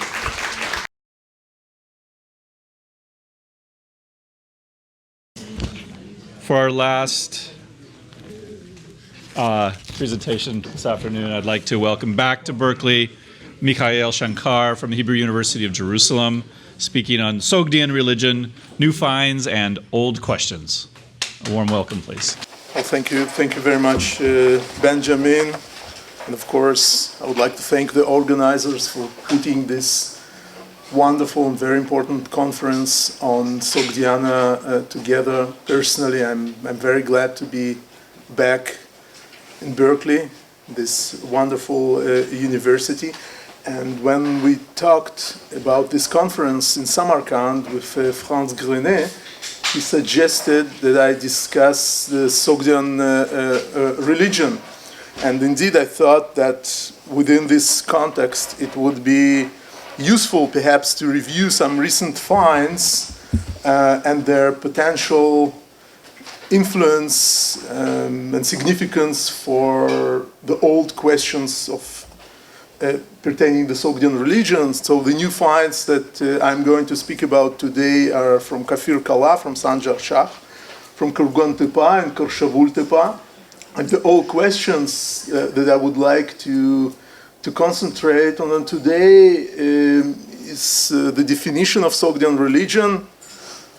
Was it a variant of Zoroastrianism, or should we speak rather of Sogdian native religion? Next, I would like to discuss briefly the nature of the goddess Nana, and the Indian influence, more broadly perhaps the Indian influence of the influence of Indian iconography on the formation of Sogdian religious art. And finally, the question of the Sogdian cult and religious customs, and more particularly the places of worship of the Sogdians. Were they fire temples, idol temples, meaning the temples where statues of gods in anthropomorphic shape were worshipped, or altogether? But first of all, let us start with basically the definition of the Sogdian religion, being Zoroastrianism or not. And with all these new finds, our methodology remains essentially the same. It is basically an attempt to harmonize the evidence from material culture, Sogdian onomastics, and Zoroastrian texts in Middle Persian and Avestan. And we should also try to define what we mean by the term Zoroastrianism. And for the current purpose, I believe that we can speak of the presence of Zoroastrianism if there is sufficient evidence of the Avestan liturgy and Ahura Mazda is regarded as the supreme and sole creator god.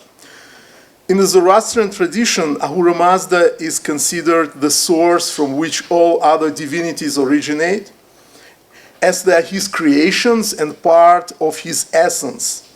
And while Zoroastrianism allows for the inclusion of various divine beings, they must always remain in a way subordinate to Ahura Mazda. I find it difficult to accept the presence of Zoroastrianism without Ahura Mazda as its primary god with distinct elevated status. The cosmology and the eschatology of such a system would be fundamentally different from the Zoroastrian tenets we know today. Therefore, significant variations in cultic practices, pantheon, and mythology might have existed, but the Avestan liturgy and the primacy of Ahura Mazda are the two basic components of the religious system we refer to when using the term Zoroastrianism. And it is, when talking about the material from Sogdiana, it is important to remember that both Zoroastrian communities that still exist today in Iran and India and in the diaspora descend from religious practices developed and fixed in Iran during the Sasanian Empire and the early Islamic period. The native religion of Sogdians, as well as native religions of other Eastern Iranian people, all but disappeared during the Middle Ages. Moreover, almost no religious literature produced by Sogdians has survived concerning their native religion. And so caution and deliberation are necessary when consulting literary sources derived from Sasanian Zoroastrianism, such as Middle Persian Zoroastrian literature, since their direct relevance and correspondence to Sogdian beliefs is not certain or evident. And in the absence of informative indigenous written sources, much of the rich world of Sogdian religious beliefs, notions, and theologies is likely to remain unknown to us. So there is no question that Sasanian Zoroastrianism and the religion of Eastern Iranian people, and so Sogdians, they shared a similar ancient Iranian background. But the central methodological question then analyzing Sogdian religion material is basically, what should we consider more important? Similarities to Sasanian Zoroastrianism or differences from it? And based on the answer to this question, should we speak of Sogdian variant of Zoroastrianism or rather of Sogdian religion? So very quickly, I mean, if we look on the presence of the Avestan liturgy in Sogdiana, our answer should be most probably positive. We have this fragment of the Asham Vohu prayer in Sogdian script and in old Iranian language, and also the Sogdian personal names as recently analyzed by Pavel Lurie. We see, of course, a lot of names, a lot of theophoric names containing important Avestan concepts and names of Avestan gods. What is interesting is that Pavel notes that in the early material we have much more of these Avestan names than in the later Sogdian material. Well, the significance of this change, I mean, is it by chance or is it some kind of tendency? Is not clear to me at least. But we also have other names that contain, of course, other gods which are not known from the Zoroastrian tradition, like slave or rather servant, like the Arabic Abd of Nanaya, slave of Vakshu, of Oxus, and other names. So we definitely have in the Sogdian personal names also local gods, and of course we have, and it is well established in the Sogdian religion, layers of Mesopotamian religion and a Greek legacy. But let us get now to the new finds. And first, we should go to Kafir Kala, close to Samarkand, and to this site, which and this find, this very important find of a wooden palace excavated by Uzbek-Japanese expedition, I believe in 2017. In what appears to be a major temple of Nana in the Samarkand region. And we see here what is very interesting, two depictions of Nana, which probably decorated the same object. It seems to be the part of the same object. Nana was, well, this goddess was the major goddess of Samarkand Sogd, probably the patron deity of Penjikent. She arrived from, it seems so, that she arrived from Bactria to Sogdiana. What is interesting here is that we have two depictions of Nana. One is here and the second is here, and apart from differences in size, this Nana has two hands. She sits on a line. It's typical iconography of Nana, which we know from Kushan and later Bactria. But we also have this representation, which has four hands, and she holds the astral spheres of sun and the moon. Now, in Bactria, we never have image of Nana with four hands. Rather, this iconography is, of course, Indian, and it is interesting to understand how did it arrive in Sogdiana and what was the meaning of this iconography, and can we say something based on this iconography about the function of Nana in Sogdiana and in Sogdian pantheon. So in Indian religion, usually the Hindu deities who are consistently associated with the convention of multiplicity are usually major gods of main sects of Hinduism: Shiva, Vasudeva Krishna, and Vishnu, and especially this iconography of deity holding the astral spheres, the sun and the moon. It appears in India already in the Kushan period, so the origin is clear. What is interesting is how did it get to Central Asia. We have examples also in later period, not only with Durga, but also with other deities. Most important is Vishnu, is his avatar Varaha, or is himself in the Gupta period. And it is interesting that, well, of course, it is well known that many Hindu deities were assimilated into Buddhist art. But the earliest Hindu deity to be represented in Central Asia, and it seems also the most popular one, is Shiva Maheshvara, and we find his depiction with multiple hands and holding the sun and the moon already in the 5th centuries in Yungang cave, which is quite far to the east. We don't have earlier attestations in western regions of Central Asia, but it seems that they must have existed. And Maheshvara is consistently represented in Central Asia with holding these astral spheres.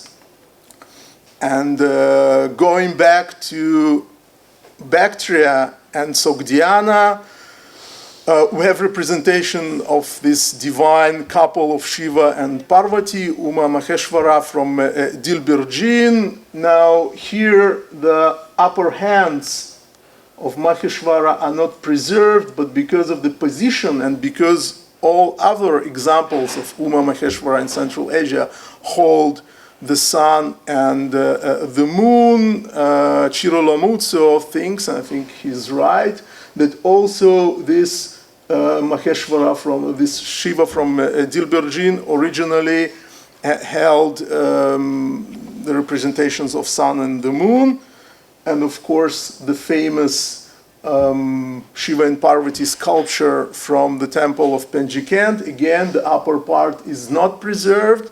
But we might suggest that also here Shiva held the sun and the moon, and it brings us very close to the goddess Nana. And just to show you some other examples of this couple from Kizil, it's a constant attribute. Again, not only Shiva was, of course, represented in Buddhist art holding these representations, but also Skanda, as you can see.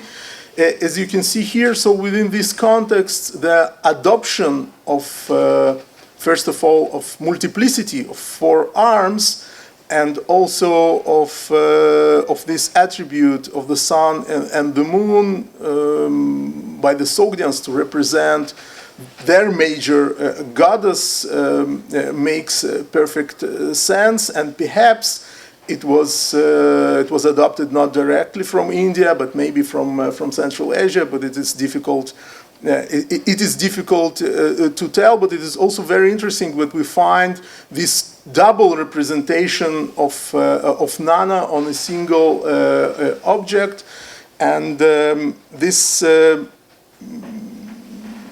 representation of multiple forms of one godhead is of course very characteristic of Indian religion. So perhaps again we see here a very important influence of India, and perhaps an additional proof that Nana was considered by Sogdians to be a major goddess, and very important influence of Indian religion on Sogdians. Another Indian element, and quite enigmatic element, are these small animals that are held by some gods in Sogdian art on these small plates. We have this divine couple, the male god associated with the camel, and female goddess associated with mountain ram. We have the representations from Penjikent several times, and also from Afrasiab, from Samarkand. And well, again, the reference is clear that these animals are somehow attributes of these gods.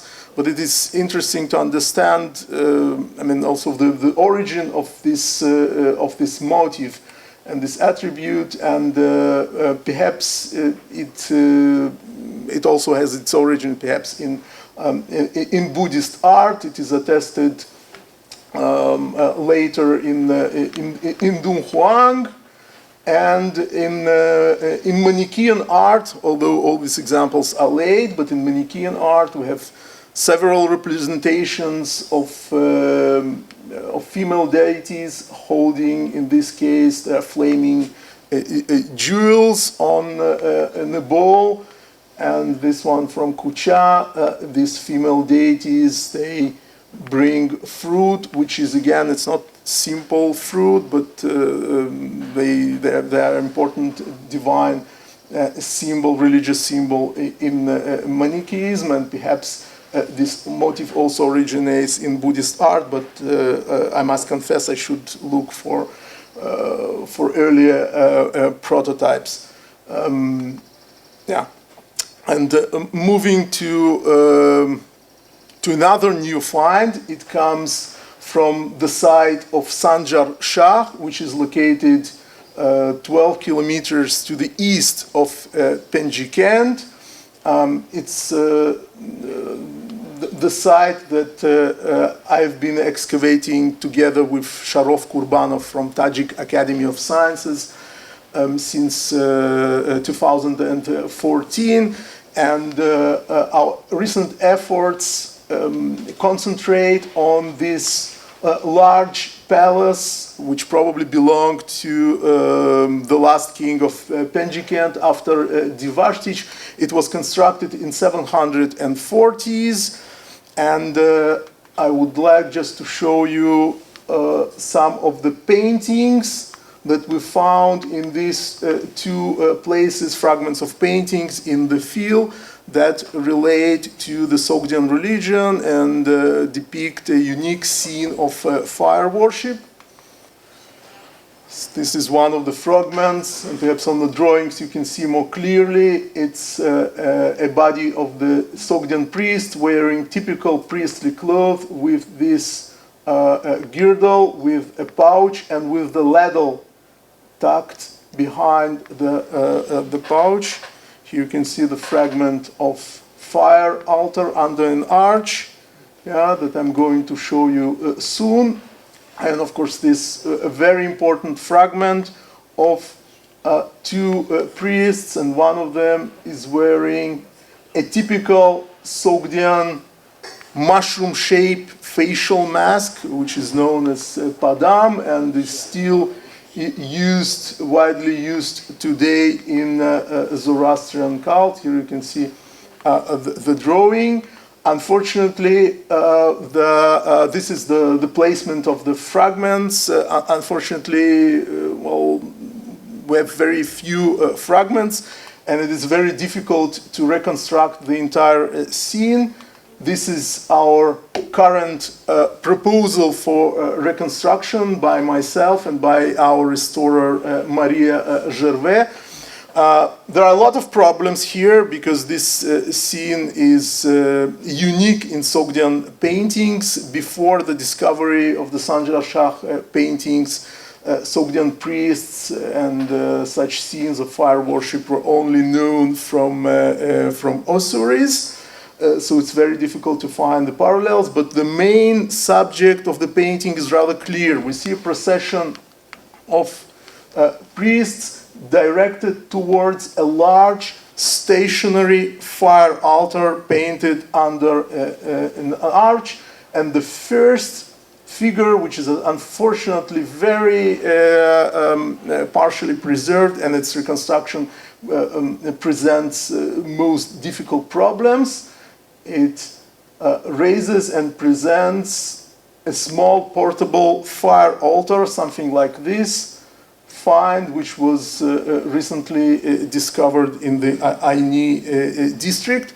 Why I'm drawing your particular attention to the fact that this is a large stationary fire altar, because what we usually have in as depictions of Sogdian cult, and we have a lot of them, especially in Penjikent, but also in other places, the typical Sogdian ritual was basically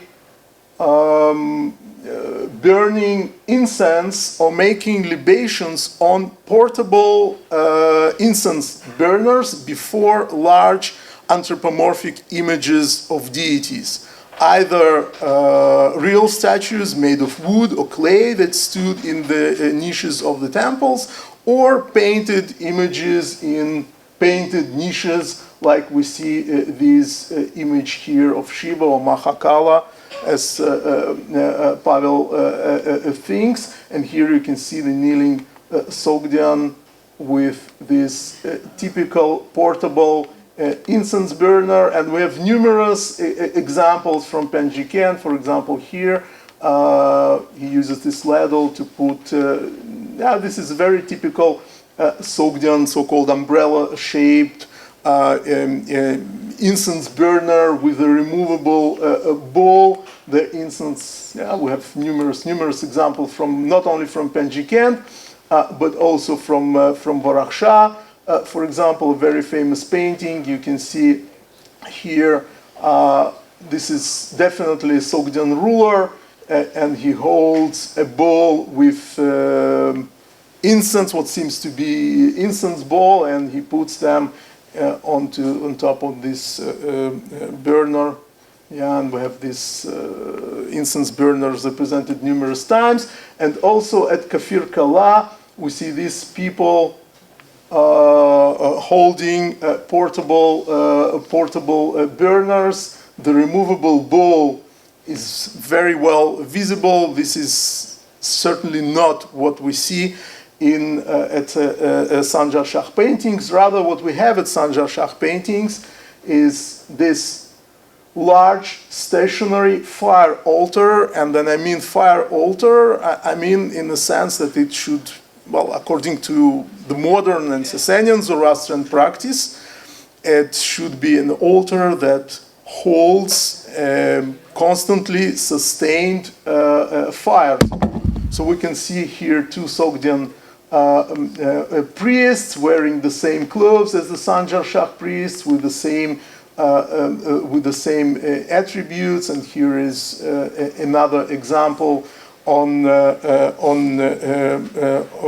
Osiris. We also have depictions of such fire altars in China. Several examples. In China, they're usually tended by these kind of bird priests, but these are definitely, again, fire altars and not Sogdian portable incense burners. They're large, they hold a big fire, they're tended by professional priests. I mean, the only other curious depiction of what can be a permanent stationary fire altar in Sogdian art comes from this very fragmentary paintings from Temple 1 and Penjiken. Here we can see what seems to be, especially with this crenellation, very similar to the Sasanian fire altars, but this is certainly not a priestly figure, but rather some half-naked character running to it. So the context of this painting is not clear. And recently, the excavations by the Penjiken archaeological team under the directorship of Pavel Lurie at Hisarak, they also found what seems to be a painting of priests with priestly utensil, by the way, dated exactly to the same period, but no fire altar is present. And I just like to put, so these two types of worship of cultic custom were obviously present in Sogdiana, and it is very interesting to see what it is depicted on the Kafir Kala panels, because here we see large stationary altar, but curiously it is used here just as a postament to place a Sogdian incense burner on top of it. So perhaps what we see, I mean, Sogdian temples, perhaps, and I hope I will have time to say a few words about Sogdian temples.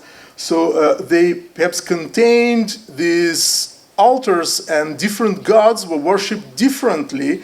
And according to the ritual performed, they might have used a ritual involving a constantly burned fire, or just to worship a deity by these portable altars. And in this case, probably Nana, as well, non-Zoroastrian goddess, was not worshipped by fire rituals, but rather by burning this incense. And this is why they use this altar just as a postament for, So in terms of, again, temples, we have in Sogdiana, we have evidence from Arabic sources describing the conquest of Sogdiana, which at times can appear contradictory.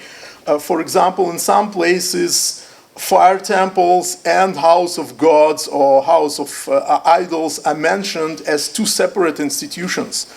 Other temples all together as for example, as both worship of statues or gods in anthropomorphic form, coexisted with worship of fire in Sogdiana under the same roof.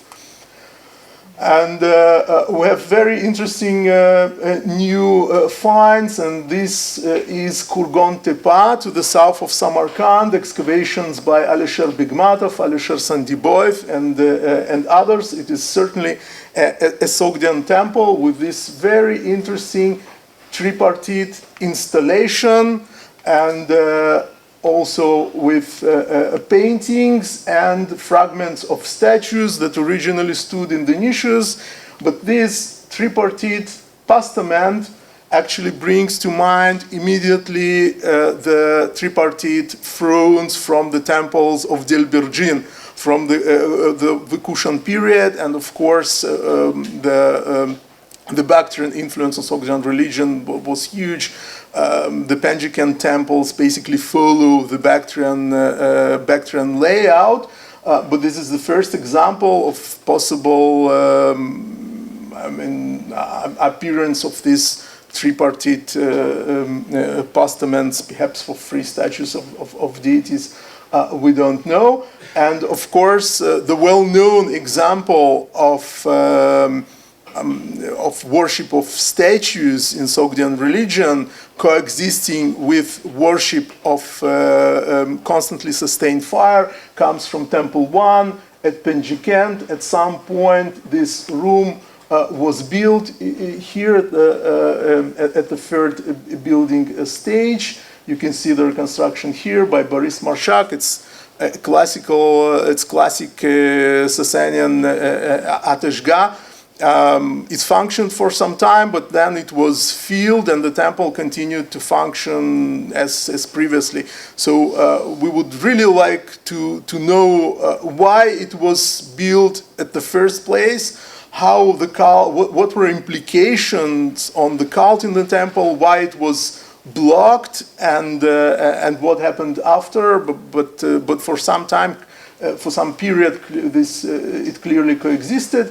And another interesting feature found in some Sogdian reception halls, and we've already seen today examples of Sogdian reception halls, is this platform that appears just in front of this projection of the Sufa, again, usually found in Sogdian reception hall. This is an example from our side, from Sanjar Shah, this platform. We also have this platform at Varach Shah.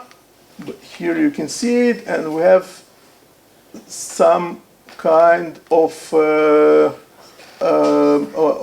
oval depression with heavy traces of burning. So perhaps some kind of fire rituals were performed in front of, I don't know, deity that was originally painted here, but no traces of painting were discovered because this room was burned. And another example, I'm very grateful to Jangarin Ilyasov for sharing with me the results of his excavations by him and Konstantin Sheiko at the site of Karshavul Tepa in the Chach oasis. They've recently excavated last season again a typical Sogdian reception hall with this Sufa projection, and this installation just in front of it with heavy traces of burning, and it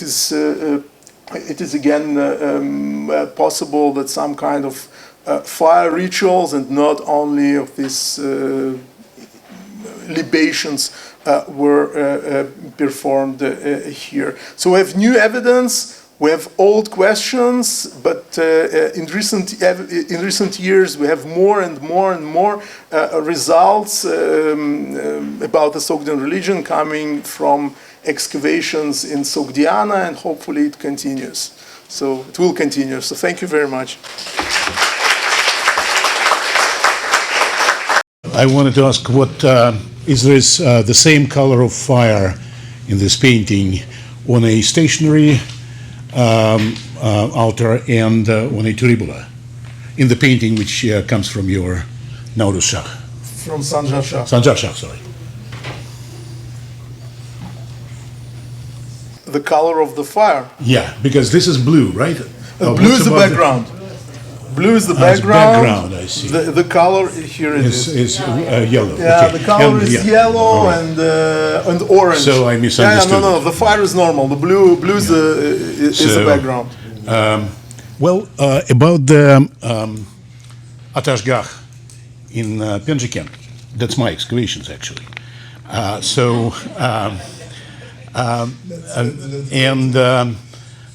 What was interesting, there was a lot of deposits of pure ash.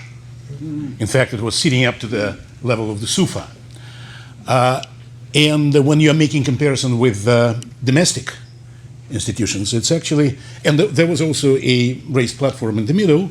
When you are comparing it to domestic fire, for example, in Sanjar Shah, or in, you can compare it also to Paikand. Once more, I am relying pretty much on my feeble memory. I excavated the house on the corner. It had two rooms like this, which were Paikand? in Paikand, yeah, two rooms like this in along the corridor. So it's not a temple; it's just regular heating device with raised square platform one side, which actually is in all cases in Paikand. Is on the other side of this platform from the entrance to the room. So to protect fire, right? But what was interesting, it certainly had some religious significance because in the corridor there was a little chest with pure ashes. Ashes, right? Absolutely pure, no charcoal at all. Probably we have whole spectrum, something that is on domestic level, something that is at Ashgoch, and something that is happening in the temple. Well, I don't know if you actually buy it, but we both probably remember well Shkoda's interpretation. It was as Daremecher and Adurian, meaning that this small staircase in front of the first temple, which I have to say guilty, it was the first staircase I was excavating in my life, so actually ruined one step before I realized that it's staircase. That was actually, the whole idea is that you have Atashgah, and then you bring it into the temple, where actually the sculpture, the images and so on. And Marshak's idea about the images and moving machines also comes out of this story. So I think one more thing to mention, here on the plan, room 20, right? It has at the back, it's actually wrongly recorded because I got to the hospital at the end of it, And Marshak wrote a report instead of me on basis of my notes. And he missed something there. But not most important, Marshak missed something. Marshak Grave accusations. missed a lot of things in his life. He was great, absolutely wonderful scholar, but sometimes we all make mistakes, right? Anyway, so what I'm saying is that there is, in room 20, there's a niche, and in front of it is a kind of protrusion from the wall, square. I was convinced, absolutely, and I'm still convinced, that it had Bukrania on it, 2 bull's head on a plaster. We had differences with Marshak about it because he thought that Bukrania in Sogdian art, there would be something else like ears drawn or something like you know, bull's head and so on. Paul Bernard stepped into this discussion at a certain point and suggested that this was Atlant's Triton Atlants, or Atlant Tritons, whatever, which is impossible, it doesn't exist in any iconography. I worked through the whole possible Roman sarcophagi iconography, it's impossible, doesn't exist. But what is important, if it's Bukrania, that would be a standard stationary altar of Roman type. And actually they're known in India, they're known in southern Afghanistan, they actually appear periodically. And what is interesting, on the top of it, a stationary altar, like on the Kafir Kala painting, and that's the same time, they used the turibula. They used the turibula, the incense burner. There was a spot, burned spot, and it was used on the top of the stationary altar. So it might be useful, right? Very useful. Well, thank you very much. I can just repeat what I've told you numerous times. Speak in this. Publish it. Marshak published it, I'm sorry. Well, about the point Sasha has just made about about this, the difficulty of interpreting these small platforms with depressions. Sometimes, for a while, under the influence of Paul Bernard, who considered that any possibility should be contemplated before admitting a religious one, he came in reaction with the Soviet School of Archaeology, which in Central Asia, which tended to interpret any heap of ash anywhere as ritual. I played with the idea that this was the so-called Samdani system known in Iran. So people, eventually, this was a mehmankhane, a place where visitors could come and sleep on the benches, and they had a blanket, and the burning, the hot ashes were kept in the depression, and they could actually, hence the famous say, 10 dervishes can sleep under one blanket, but a kingdom is too small for two brothers. It comes exactly from there. Well, subsequently I was told that in Iran, when the system still exists, but it's always sunk in the ground, because in order, not to put to put the blanket in fire. Difficult. Well, when there is no painting left, no statue, nothing, it's always very difficult to judge. Concerning that, you mentioned the probable duality of the Sogdian religion, which apparently finds its most eloquent expression in Temples 1 and Temple 2 at Penjiken, because clearly Temple 2 is the temple of Nana. And everything associated in all iconography, there is almost no Zoroastrian iconography or no in this temple. Everything which can be interpreted as Zoroastrian, like there are certain images of Mithra, of Druasp, is in Temple 1. And actually this is its Temple 1, which has sometime received a fire chapel. And eventually probably a Baresh Numgar, when it was already desecrated. The Chinese were conscious, perceived the duality in the Sogdian religion because they described, well, the way they described it in Turfan, but that duality might have traveled with the Sogdian colonies. They said we have the sect of the Huotian, which means the worshippers of heaven and fire. This is the standard formula for Sasanian Zoroastrianism. And we have the sect of those who weep. Who are those who weep? Nana worshippers, because Nana is associated with the lamentation ritual inherited, I agree, from Mesopotamia, not from Zoroastrianism. So possibly the Chinese knew that the Sogdians were following two kinds of rituals, and even in the colonies, and it seemed that, at least my opinion, is that it is the best explanation of the duality of the temples at Penjikent.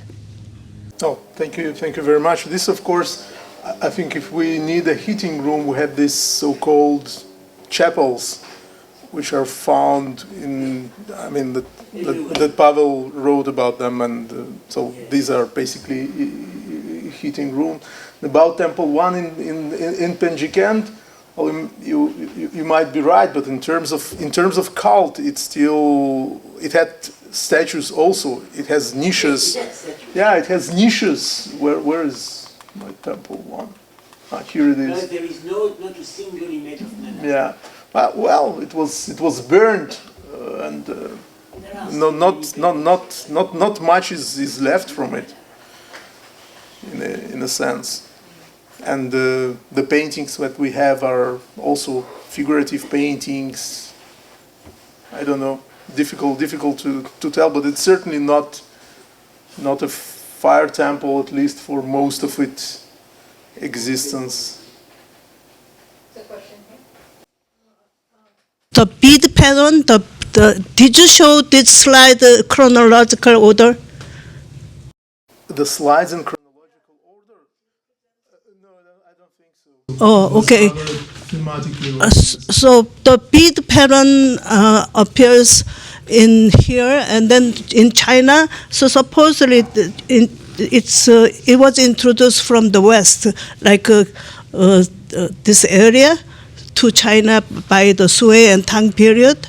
So can we assume that this was earlier than that?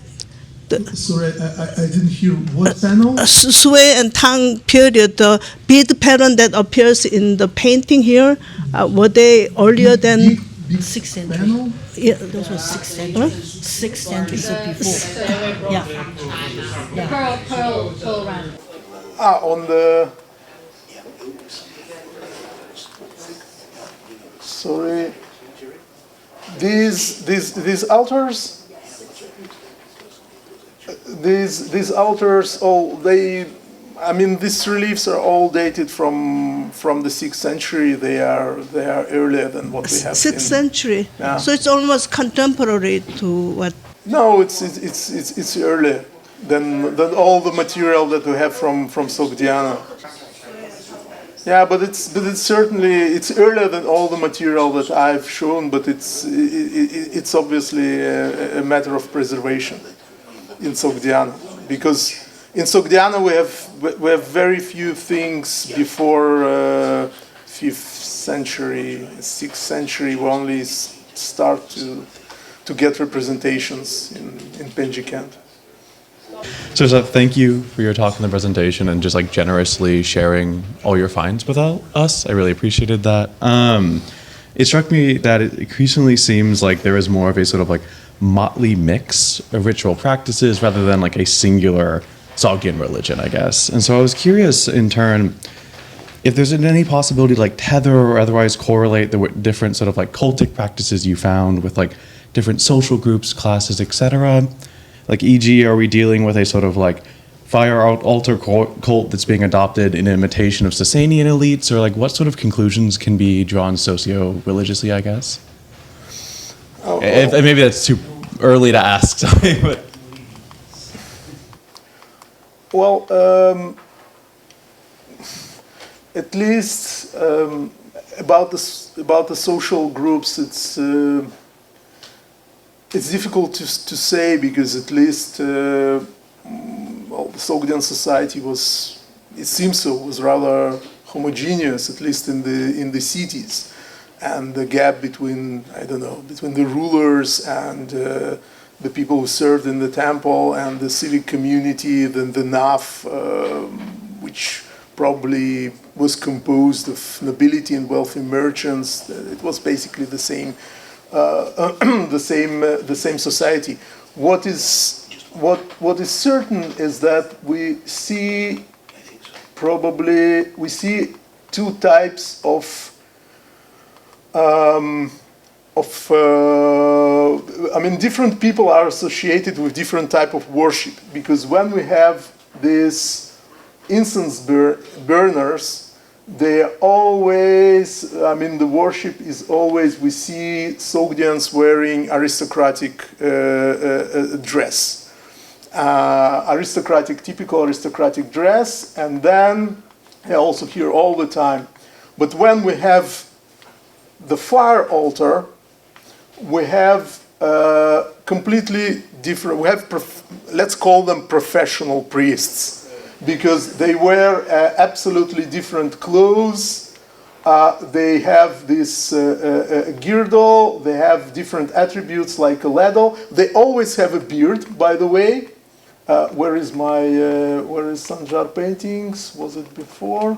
Sorry, I'll need to go back. They always have an accurate beard, yeah, and short hair, like this. All the images, also on ossuaries, but again, it's also enigmatic, because in Sogdiana we know from sources that priests did not constitute a separate estate like in Sasanian Iran. For example, Sogdian priests are never mentioned in the story of the Arab conquest, unlike what we have in Sasanian Iran. So my idea is that we have again two kinds of worship or cultic practices in Sogdiana. One is this incense burning thing that was performed by probably magistrates, elected magistrates, like in, I don't know, in Greece and other city-state cultures, and Sogdiana was city-state culture, and privately by people at home or by private people at temples, and then we have these professional priests who also, well, if we agree that we have the presence of the Avestan liturgy in Sogdiana, it must go together with group of professional priests. It's impossible otherwise. It's not something that can be done otherwise. So at least we have two groups of priests. Yeah. Thank you very much for a most interesting talk. I was wondering if you can talk about Tish, Tish, and the relationship with Nara. With Nana? Yeah. Matteo Comparetti is a good friend of mine, but I can't talk about Tish and his relationships with Nana because I don't think that they have any relationships. Differently. For once, I side with Matteo. Yeah. Once. Yeah, perhaps there is one representation on ossuary where they are depicted together, but I don't know. I think Professor Schwarz can also say a lot. Also in the, the panels from Otrar, they also appear. Yes, Tish has almost disappeared. But from Kuruktube. No, yes, there is Nana and a god, and it can probably be restored as Tish, and it would. It could reflect also the Mesopotamian pair, Nabu Ishtar. And it seems that at least surely at Reman Tepe we have Tish and Nana, and probably at Otrar possibly on some Egyptian paintings, but in cases when where we have to rely very much upon Marchak's imagination. Yeah. Well, but this also, again, it can be tish, but there is no inscription. We should be careful. I mean, interpreting him based on attributes that are... Okay? Arrow? And with a horse on his head. He also has a peacock on the other side. Not a peacock, it's a hawk. In Hermantepe, he has a peacock. It's a hawk. And so Tish Triac can be a patron of hunting. Again, it's certainly a possibility, but I don't think that it is certain. We should not treat it as a certain interpretation. I think there is a long line. Yeah. Marty has a question. Yeah, Just to return to the issues you set out at the beginning, the questions as you set out, I mean, okay, so we have not, I think you would agree with me, not the Sasanian Zoroastrianism, but an indigenous Zoroastrianism, which I would call Yashtik. It doesn't come out of the Gathas, certainly, but it comes from this syncretistic polytheism. So you do have, yes, Ahura Mazdak, but you have lots of the other divinities who are sort of a par with the post-Zarathustrian Avesta, the Yashts, plus indigenous Sogdian divinities. As far as the Zoroastrian elements go, three things. The Hashem Wohu prayer, is the context of that Zoroastrian, or is it Zoroastrianism quoted, as it were, by Manichaeism? I think it's a Manichaean... Yeah, and there's something that follows which is readable as Sogdian, not as, Avestan. It's in the same manuscript as the Rustam fragment. No, but there is in addition, but there is a bit more, which has something about Zarathustra from right to left, from left to right, and this is Sogdian translation of something in the Yashts, but within a Manichaean context. Now, it's very interesting because it does tell us that there was Zoroastrian. We have all the Zoroastrian stuff, but within a Manichaean context. Now, 2 points. The priest, the bird priest, I think this is identified with the divinity Srausha, who is a rooster and who is a patron of priesthood. So those people, if you're curious about bird priests, I think that is Srausha, and that is part of the Yashtik religion, part of the inheritance of the Yashts. Srausha, the divinity of prayer, and his connection with roosters. It's a sort of rooster, maybe. I could be wrong. It's an interesting point, however, with regard to Zoroastrian religion, the word for the devil, which we have as Shimnu in our Sogdian texts. It's well known in Uyghur Turkic. And Sims Williams took that from, not from Ahrimanyu, as Van van East and others suspected, but from an Old Avestan phrase, Achia Manu, the worse spirit. So it contrasts with the destructive spirit of post-Zarathustrian Zoroastrianism. Ankra Manu, in that formulation, does not occur in the Gathas for tabooistic reasons. But it is quite interesting that we have a variant of the terminology of the Gathas, and for that matter, of the later Avestan tradition, where you have Ahriman, you have this Ashiam Manu. So that's quite interesting. So, but for those who think that Zoroastrianism is the religion of the historical Zoroaster. No, there's there's a lot of that there, but there's a lot of other stuff that got mixed in before. Before it got to Sogdiana, but that's a short trip probably from the Western homeland anyway. A very interesting talk. I think I've said enough. I could say something about Tish, but it won't be original. So. And then there were two other quick questions, if it's still, yeah. Can you show the Kafir Kala reconstruction?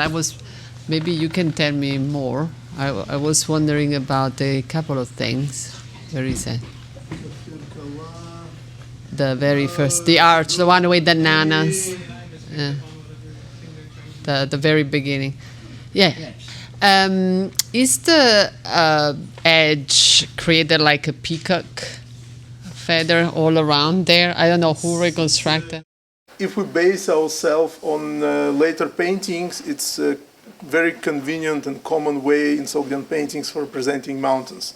I see. Just because as it is reminds me of the dome of the Peacock Cave in Kizil that Monica Zinn reconstructed. So I was wondering, because also the costumes are much closer to those of the painter in the Kizil caves. Yeah, right? Yeah, exactly. Yeah. So I was wondering if it's, yeah. And then the banner that she's holding in the lower Nana, this one, I don't know if I'm basing on what I'm seeing. It's interesting because the same banner has been discovered in the Tuyukhon Tibetan caves, the actual pieces of text created. I don't know who reconstructed, but created like that. So. You mean the pattern? The banner. Oh, the banner. The banner. Yeah. If you can, I don't know if you can allow. Yeah, I don't. Yeah, with this triangle like this. Yeah. And we have the pieces in Dulan. I want to check the original, but banners are among the most common attributes of Sogdian gods in general. But you mean the technique? Yeah. I need to check the original. By the way, I had the pictures of the original, my original presentation, but then I deleted it because from the original. The drawing is very accurate. Yeah, just was a kind of comparative iconography. I saw the peacock. That's why I say it reminds me of the Kisi because it's the same period, more or less. It's actually a standard depiction of the garland. So. Yeah, but usually banners we have them all the time with various Sogdian deities. Okay. Does nano mean nane?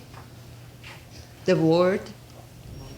The word, I think I'm certainly not a specialist of Mesopotamian languages, but from what I read, the etymology is not clear. Perhaps anyone can.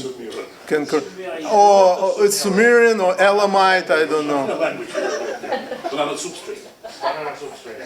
Maybe Pasha can illuminate us. I don't know on the etymology of Nana, but. So thank you very much, Michael, once again for a fascinating story, for the question which I also try to understand how much can we call it Zoroastrianism or not, how many similarities, how many dissimilarities they are. And so that's, that drove me kind of crazy, so I don't know how to understand Zoroastrian. Maybe we should ask some Zoroastrian colleagues, so I perceive it. Kersishrov, what would you say, what is Zoroastrian, what is not? For him, I'm now sure the answer would be more difficult than for me. And for me, it's impossible, by the way. I don't know, maybe it's better to look to some analogy. So in Iranian soil, it's definitely a good example is the, what we call native religion of Ossetians. Yeah, so we know that Alans converted to Christianity in 10th century and maintained Christianity for some 200 years, and then they were pushed by Mongols into the mountains, and there, it formed into something absolutely different, a different religion. Yeah, so when the god is called Chitzau Techitzau, which means God of gods, yeah.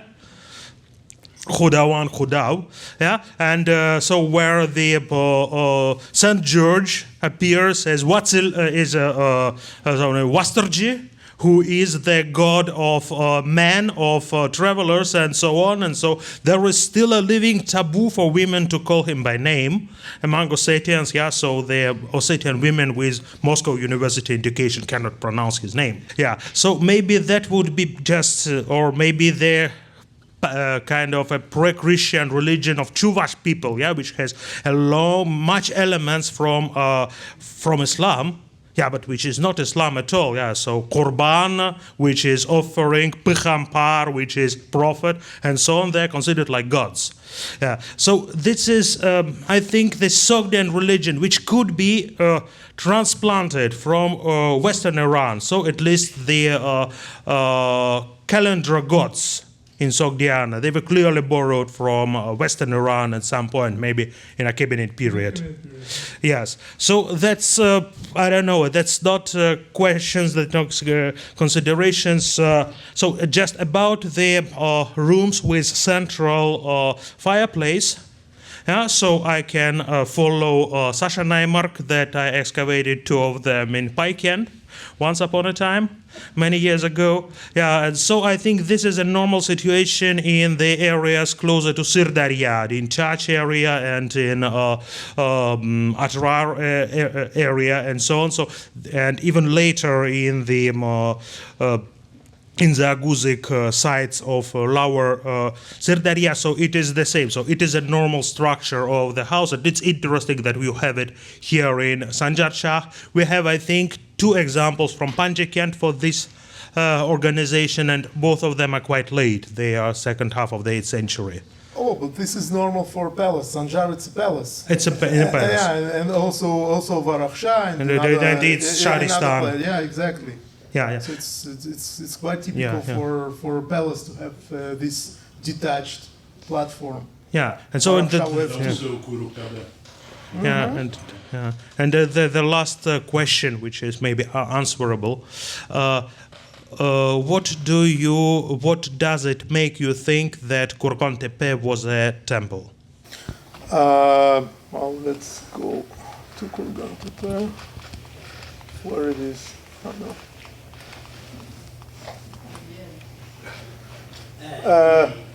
The plan. What is the plan? I mean the plan of the room with this installation and the niches. The niches with with remains of the statues. Yeah. Well, the niches are Well, the sculpture also, but the image is not divine. This is a key. I don't think the drawing is completely reliable. It's a mixture of photo and drawing. It's not completely reliable. It's drawing upon the. It's not a field drawing. I mean, they didn't do it. Yeah, exactly. Miracles of Photoshop. Exactly, but it was heavily burned. Yeah. I mean, all this structure. Can we say it's the total people from Scythian influence? Scythian influence? Right. But I don't see those things here. No, I don't think that Scythians, certainly in this period. I mean, this is 8th century. So the Scythians have no relation to that.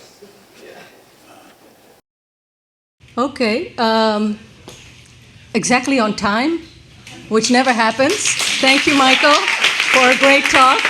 I want to thank Ben Porter for chairing this panel. I want to thank all the speakers for fantastic presentations. And I also want to thank the audience for staying with us. And I hope everyone has a good evening, and hope to see all of you tomorrow. So thank you very much.